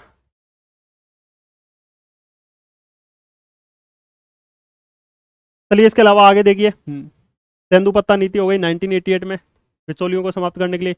हाँ, इप्को, इप्को के बारे में याद रखना। इप्को मध्य प्रदेश में प्रदूषण नियंत्रण हेतु पर्यावरण नियोजन और समन्वय संगठन इप्को, इप्को की स्थापना 1981 में हो गई थी। 1981 के बाद 1984 में भोपाल गैस त्रासदी हुई। भोपाल गैस जैसी त्रासदी अब आगे नहीं हो, इसीलिए 1987 में मध्य प्रदेश में आपदा प्रबंधन संस्थान की स्थापना कर दी गई थी। आपदा प्रबंधन संस्थान 1987 में कर दी गई, ये ध्यान रखना इंपॉर्टेंट हो जाएगा, ठीक है। हाँ, इसके बाद देखिए दोस्तों, मध्य प्रदेश झील संरक्षण प्राधिकरण की स्थापना भी 2014 में की गई। ग्रीन इंडिया मिशन भी 2014 में हो जाएगा। ठीक है, ये आपको ध्यान रखना है, इंपॉर्टेंट हो जाएगा। चलिए अब आगे देखिए। अब आइए दोस्तों, कार्बन फ्लक्स टावर।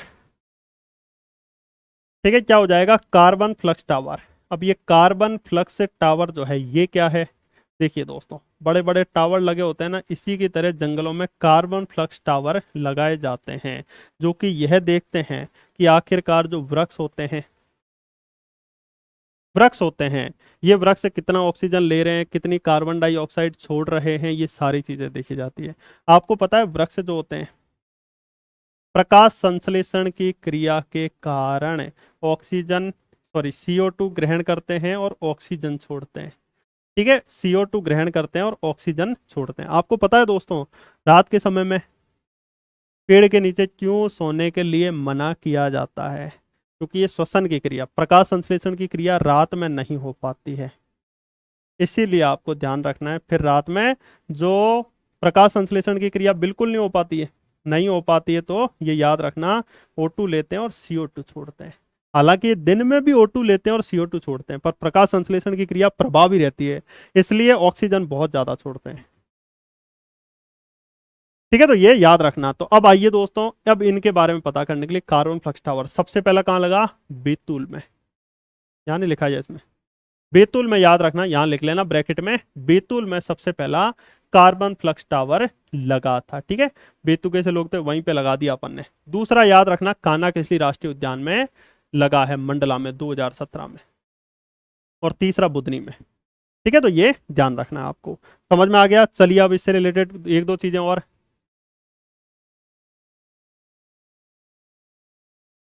हाँ, ये तो अपन ने पढ़ लिया ना, वन प्रबंधन संस्थान हो गया, इको वन विकास संस्थान हो गया, संजीवनी वन अनुसंधान संस्थान, उष्णकटिबंधीय वन संस्थान, जड़ी बूटी और जैव विविधता प्रशिक्षण संस्थान। हम्म, अब कुछ योजना याद आई है। सामाजिक वानिकी योजना, ये तो हो ही चुका है। सामाजिक वानिकी योजना, पंचवन योजना, वृक्षों को बढ़ावा देने के लिए। लोक वानिकी योजना याद रखना, ये 1995 में शुरू की गई।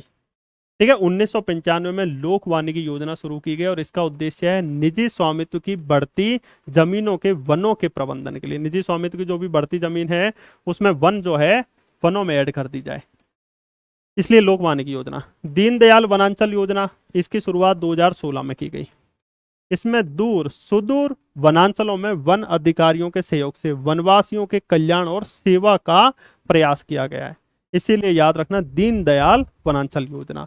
उसके बाद मध्य प्रदेश राज्य वन विकास अभिकरण 2010 में शुरू हुआ। इसमें बिगड़े वनों का सुधार और रिक्त क्षेत्रों का वृक्षारोपण करना इसका उद्देश्य है। किसका? मध्य प्रदेश वन विकास अभिकरण का हो जाएगा। ठीक है, तो इतना थोड़ा थोड़ा समझ में आ रहा है ये। हम्म अच्छा, अब आइए थोड़ा थोड़ा, अब थोड़ा सा भारतीय वन स्थिति रिपोर्ट 2021 के बारे में जान लीजिए। ठीक है, भारतीय वन स्थिति रिपोर्ट 2021। वन विभाग, जो वन अनुसंधान संस्थान है ना, जो देहरादून में, ये देहरादून में भारतीय वन स्थिति रिपोर्ट डिसाइड करता है कितने साल में आती है, हर 2 साल में। कितने साल में? हर 2 साल में आ जाएगी। सबसे पहले कब आई? 1987 में, 1987 में आई। 2021 की जो वन स्थिति रिपोर्ट है, ये 17वीं रिपोर्ट है। कौन सी रिपोर्ट है? 17वीं रिपोर्ट हो जाएगी, ये ध्यान रखना। ये मैं जो वन स्थिति रिपोर्ट 2021 बता रहा हूँ ना, इसमें मैं MP का डाटा बताऊंगा, भारत स्तर का नहीं बताऊंगा। ठीक है, सब ऊपर से क्यों जा रहा है? रटने वाली चीजें। अब इसमें भी ऊपर से क्या जाएगा? मध्य प्रदेश वन अनुसंधान संस्थान जबलपुर में है तो है, इसमें ऊपर क्या जाएगा? सामाजिक वानिकी योजना 1976 में शुरू की गई है तो की गई है। ठीक है, इसमें कहीं ऊपर से नहीं जाना है। तो ये बेसिक बेसिक आपको याद रखना है, इंपॉर्टेंट। चलिए यहीं से देख लीजिए। हाँ, तो ये भारतीय वन स्थिति रिपोर्ट 2021 में, 1987 में सबसे पहले हर 2 साल में प्रकाशित होती है, और इसमें उपग्रह जो है रिसोर्स सेट 2 के आंकड़ों को लिया गया है। ठीक है, याद रखना। अच्छा, एक चीज याद रखना भारतीय वन स्थिति रिपोर्ट ये 17वीं रिपोर्ट है।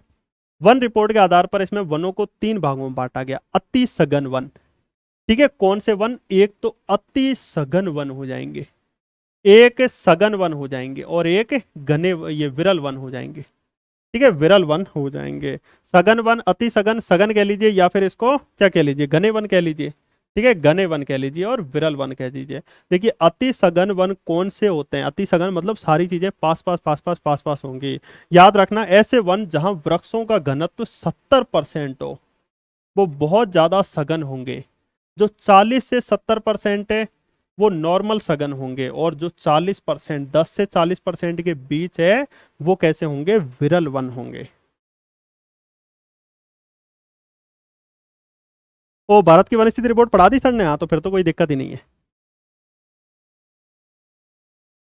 ठीक है, तो बेसिक बेसिक समझ पाओगे। अति सघन वन कौन से होते हैं, जहां 70% से ज्यादा वन है। ठीक है, सघन वन कौन से होते हैं, जहां 40 से 70% वन है। और विरल वन कौन से होते हैं, जहां 10 से 40% वन है। अब आपके मन में डाउट होगा सर 10% से यदि कम है तो क्या होंगे, वो तो झाड़ियों वाला एरिया हो जाएगा, वो वनों में आएंगे ही नहीं। वन है, जो वनों का आवरण है ना, उसकी भी कंडीशन होती है, मैं अभी आपको बताऊंगा। वो पूरा झाड़ियों वाला एरिया हो जाएगा, उसमें वन ही आएंगे। तो अति सघन, सघन, विरल, अति सघन, सघन और विरल हो जाएंगे। ठीक है, ये आपको ध्यान रखना है। समझ में आ गया, हाँ अब आइए देख लीजिए इसी में। ये अति सघन लिखे हैं, भारतीय स्तर पे कैसे आ गई है फायर रिपोर्ट। हाँ, ये याद रखना, वन सर्वेक्षण संस्थान जो देहरादून में है, ये 2 साल में रिपोर्ट प्रकाशित करता है। ये 2021 के अनुसार भारत का कुल वन और वृक्ष आवरण, वन और वृक्ष आवरण क्या इतना है। अब ये क्या होती है ये मैं बता दूं, ये हटाइए, भारतीय स्तर पे आप मत पढ़िए, आप एमपी में आइए। हाँ, याद आइए।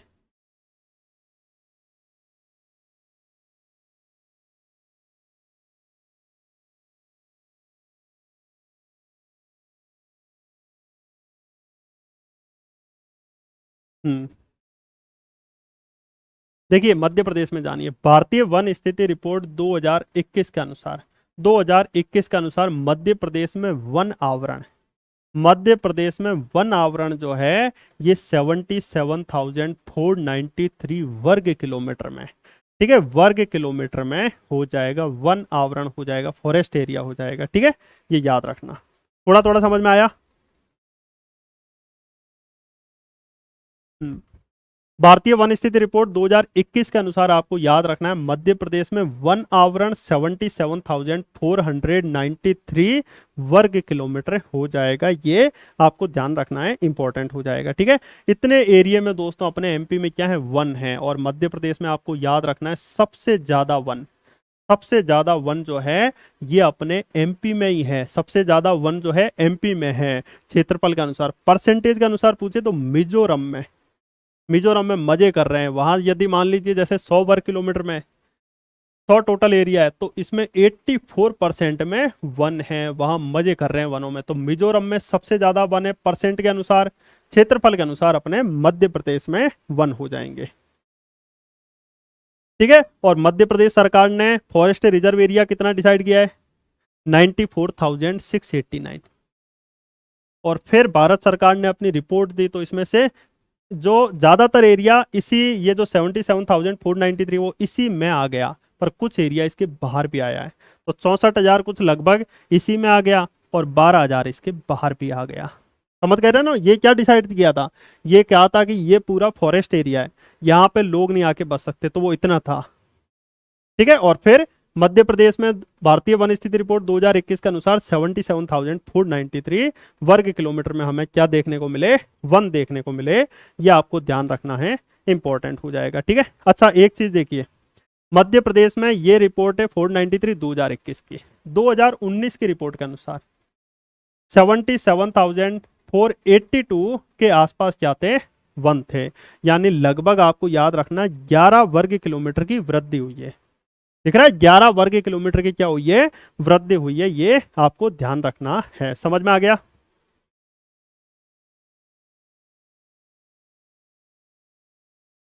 हाँ चलिए अब आगे देख लीजिए।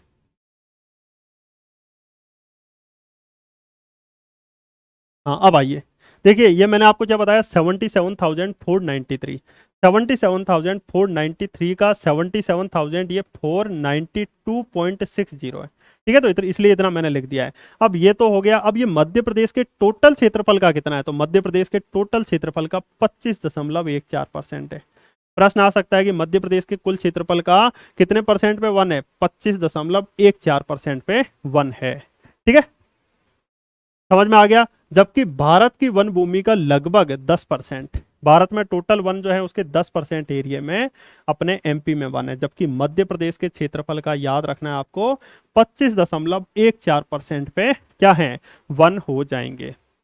वन स्थिति रिपोर्ट 2021 जो ली गई है, मध्य प्रदेश के 50 जिलों को डिसाइड किया गया है। 50 जिले मतलब जैसे निवाड़ी जिला नहीं जोड़ा गया, निवाड़ी संघ में ही जोड़ दिया गया। टीकमगढ़ के शाजापुर जिले से जो आगर मालवा था ना, वो भी इसी के संघ में ही जोड़ दिया गया। समझ में आ गया? तो ऐसे 50 जिले। पिछली रिपोर्ट के अनुसार याद रखना, पिछली रिपोर्ट की तुलना में 10.11 या लगभग 11 वर्ग किलोमीटर में वृद्धि देखी गई। समझ में आ चुका होगा। ठीक है, हाँ, उसके बाद आइए, सबसे ज्यादा वन अपन को एमपी में कहां देखने को मिलेंगे? सबसे देखिए, वन राज्य महाविद्यालय कहाँ था? बालाघाट में, तो बालाघाट के किनारे बैठा था और वहीं पर अपन को सबसे ज्यादा वन देखने को मिलेंगे।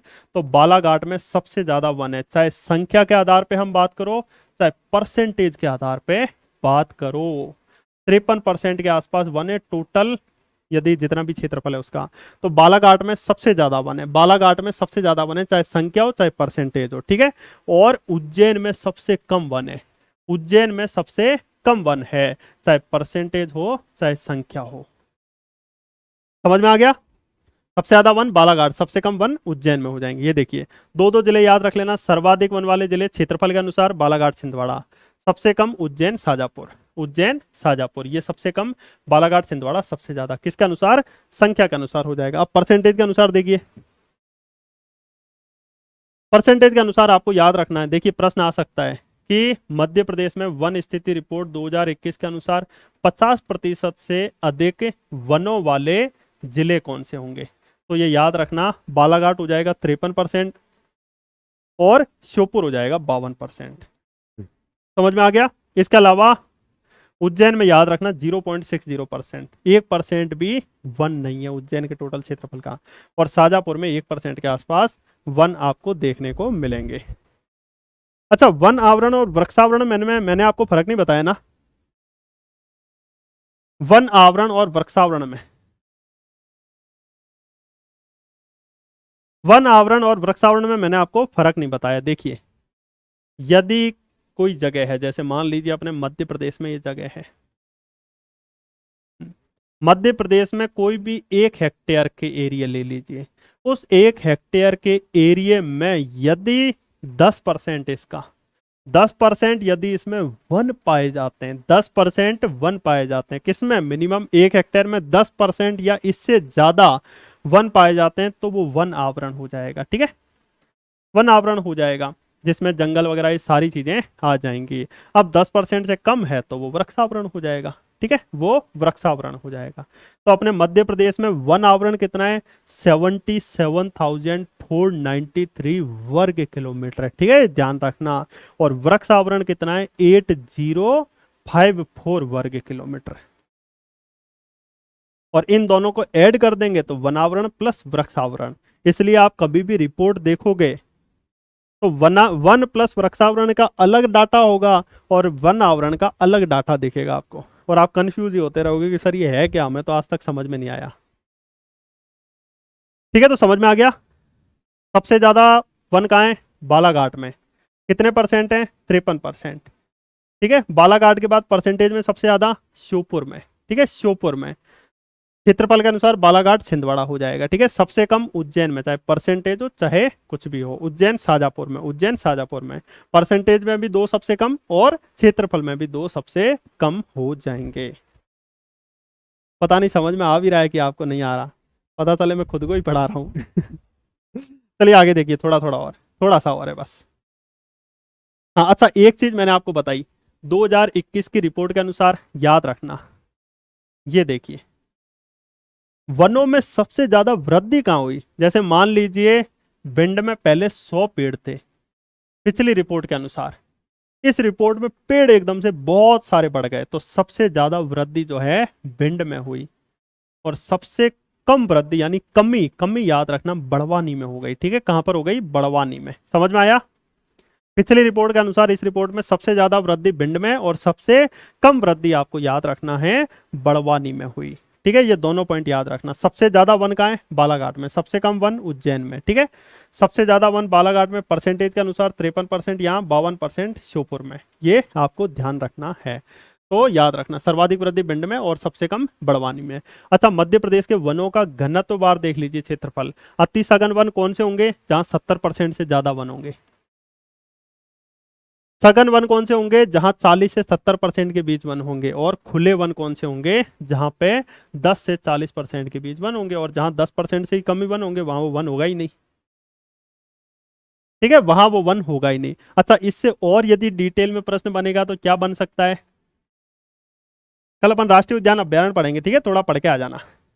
अच्छा, इससे और डिटेल में प्रश्न बन सकता है, क्या बनेगा? मध्य प्रदेश में किस प्रकार के वन सबसे ज्यादा पाए जाते हैं? अति सघन, सामान्य सघन या खुले वन? तो याद रखना खुले वन सबसे ज्यादा पाए जाते हैं। दिख ही रहा है, ये 6000 कुछ है, ये 34,000 कुछ है और ये 36,000 है। इस रिपोर्ट के अनुसार सबसे ज्यादा खुले वन देखने को मिलेंगे। समझ में आया? तो खुले वन हो जाएंगे। अच्छा, और ज्यादा डिटेल में प्रश्न बन जाए तो सबसे ज्यादा अति सघन वन वाला जिला कौन सा है? बालाघाट।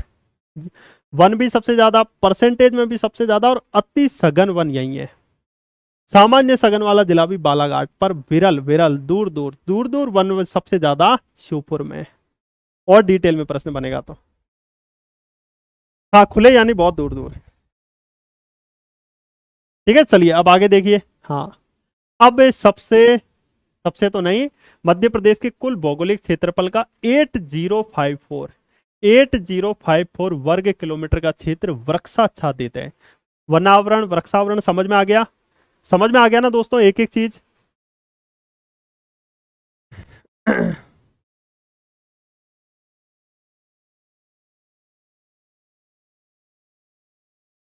समझ में आ गई ना एक एक चीज? आखिरकार ये 94689 क्या है? 77,493 क्या है? और ये 8054 क्या है? 8054 क्या है? बच्चे बेचारे कंफ्यूज रहते हैं, चीज़ों को रटते रहते हैं, तो इसलिए कोशिश करना, ये सारी चीज़ें मैं ऐसा समझ रहा हूँ कि आपको आसानी से समझ में आ चुकी होगी। ये 94689 क्या है? मध्य प्रदेश सरकार के द्वारा 2017 में प्रतिवेदन के आधार पर बताया कि इतना फॉरेस्ट रिजर्व एरिया होगा। ठीक है, क्या होगा? फॉरेस्ट रिजर्व एरिया होगा, जिसमें वन स्थिति रिपोर्ट 2021 के अनुसार इतने वन निकले अपने एमपी में। कुछ फॉरेस्ट एरिया में थे ज्यादातर, और कुछ फॉरेस्ट एरिया के बाहर भी देखने को मिले हमें। ठीक है, और ये क्या थे? ये तो था वनों का आवरण। वनों का आवरण मतलब कंडीशन क्या थी? मिनिमम 1 हेक्टेयर और मिनिमम 10% वन होने चाहिए, उस कंडीशन के अनुसार इतने। और फिर वृक्ष आवरण 8054 वर्ग किलोमीटर में देखने को मिले। और पिछले रिपोर्ट की तुलना में वृक्षों के आवरण में दोस्तों कमी देखने को मिली है, ये ध्यान रखना। पिछली रिपोर्ट की तुलना में वृक्षों के आवरण में कमी देखने को मिली। अच्छा, फटाफट बताइए, सर्वाधिक वनों में वृद्धि किस जिले में हुई? सर्वाधिक वनों में वृद्धि किस जिले में हुई? सर्वाधिक वनों में वृद्धि किस जिले में हुई? मध्य प्रदेश में सर्वाधिक वनों में वृद्धि किस जिले में हुई? भिंड में। सबसे कम वनों में वृद्धि किस जिले में हुई? बड़वानी में। सबसे ज्यादा वन कहां देखने को मिले? फटाफट बताइए स्पीड से। सबसे ज्यादा वन बालाघाट में। सबसे कम वन उज्जैन में। सबसे ज्यादा अति सघन वन बालाघाट में। नॉर्मल सघन वन बालाघाट में, जबकि विरल वन श्योपुर में। भारतीय वन स्थिति रिपोर्ट 2021 के अनुसार मध्य प्रदेश में वन कितने थे? 77,493 वर्ग किलोमीटर में आपको क्या देखने को मिलेंगे? वन देखने को मिलेंगे। क्या देखने को मिलेंगे? वन देखने को मिलेंगे। अच्छा, भौगोलिक आधार पर वनों को कितने भागों में बांटा गया? भौगोलिक आधार पर वनों को कितने भागों में बांटा गया?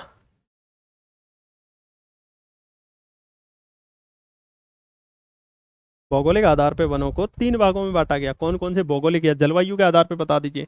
उष्ण कटिबंधीय, शुष्क पर्णपाती वन, कटीले वन और आर्द्र पर्णपाती वन।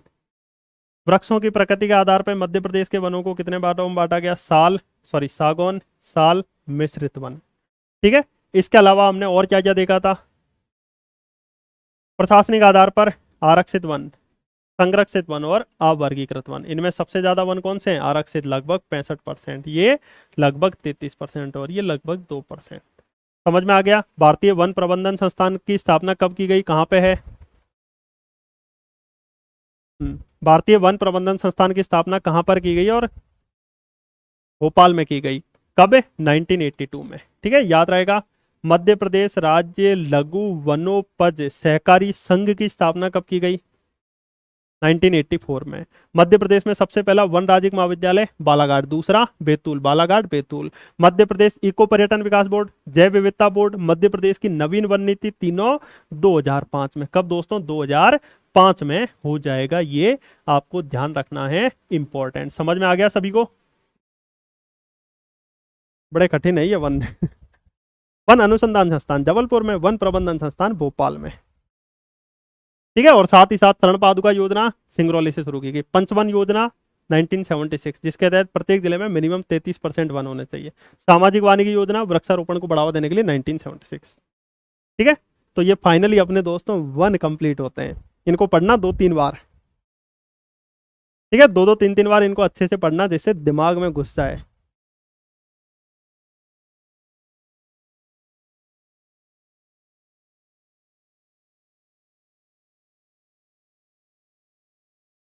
और 2021 की रिपोर्ट के अनुसार भारत में सबसे ज्यादा वनों में वृद्धि कहां देखने को मिली, ये बताओ जरा। 2021 की रिपोर्ट के अनुसार भारत में सबसे ज्यादा वनों में वृद्धि कहां देखने को मिली?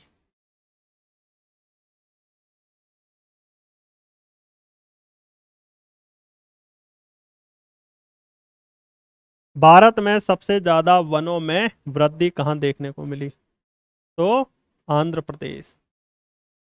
सबसे कम वनों में वृद्धि अरुणाचल प्रदेश।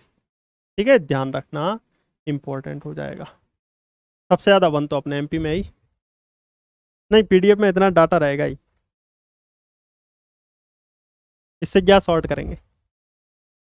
वनों में वृद्धि पूछ रहा हूँ, सबसे ज्यादा वन नहीं पूछ रहा। सबसे ज्यादा वन तो एमपी में है। वनों में वृद्धि जैसे भिंड में है वनों में वृद्धि, जैसे बड़वानी में वनों में कमी, ऐसे आंध्र प्रदेश में सबसे ज्यादा वनों में वृद्धि, अरुणाचल प्रदेश में वनों में सबसे कम वृद्धि। ठीक है, ये पूछ रहा हूं मैं।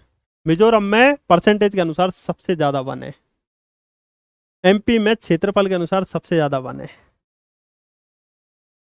कि सर वनों ने तो हमारा भेजा घुमा दिया। ठीक है, चलिए कोई दिक्कत नहीं, अब क्लास को एंड करें।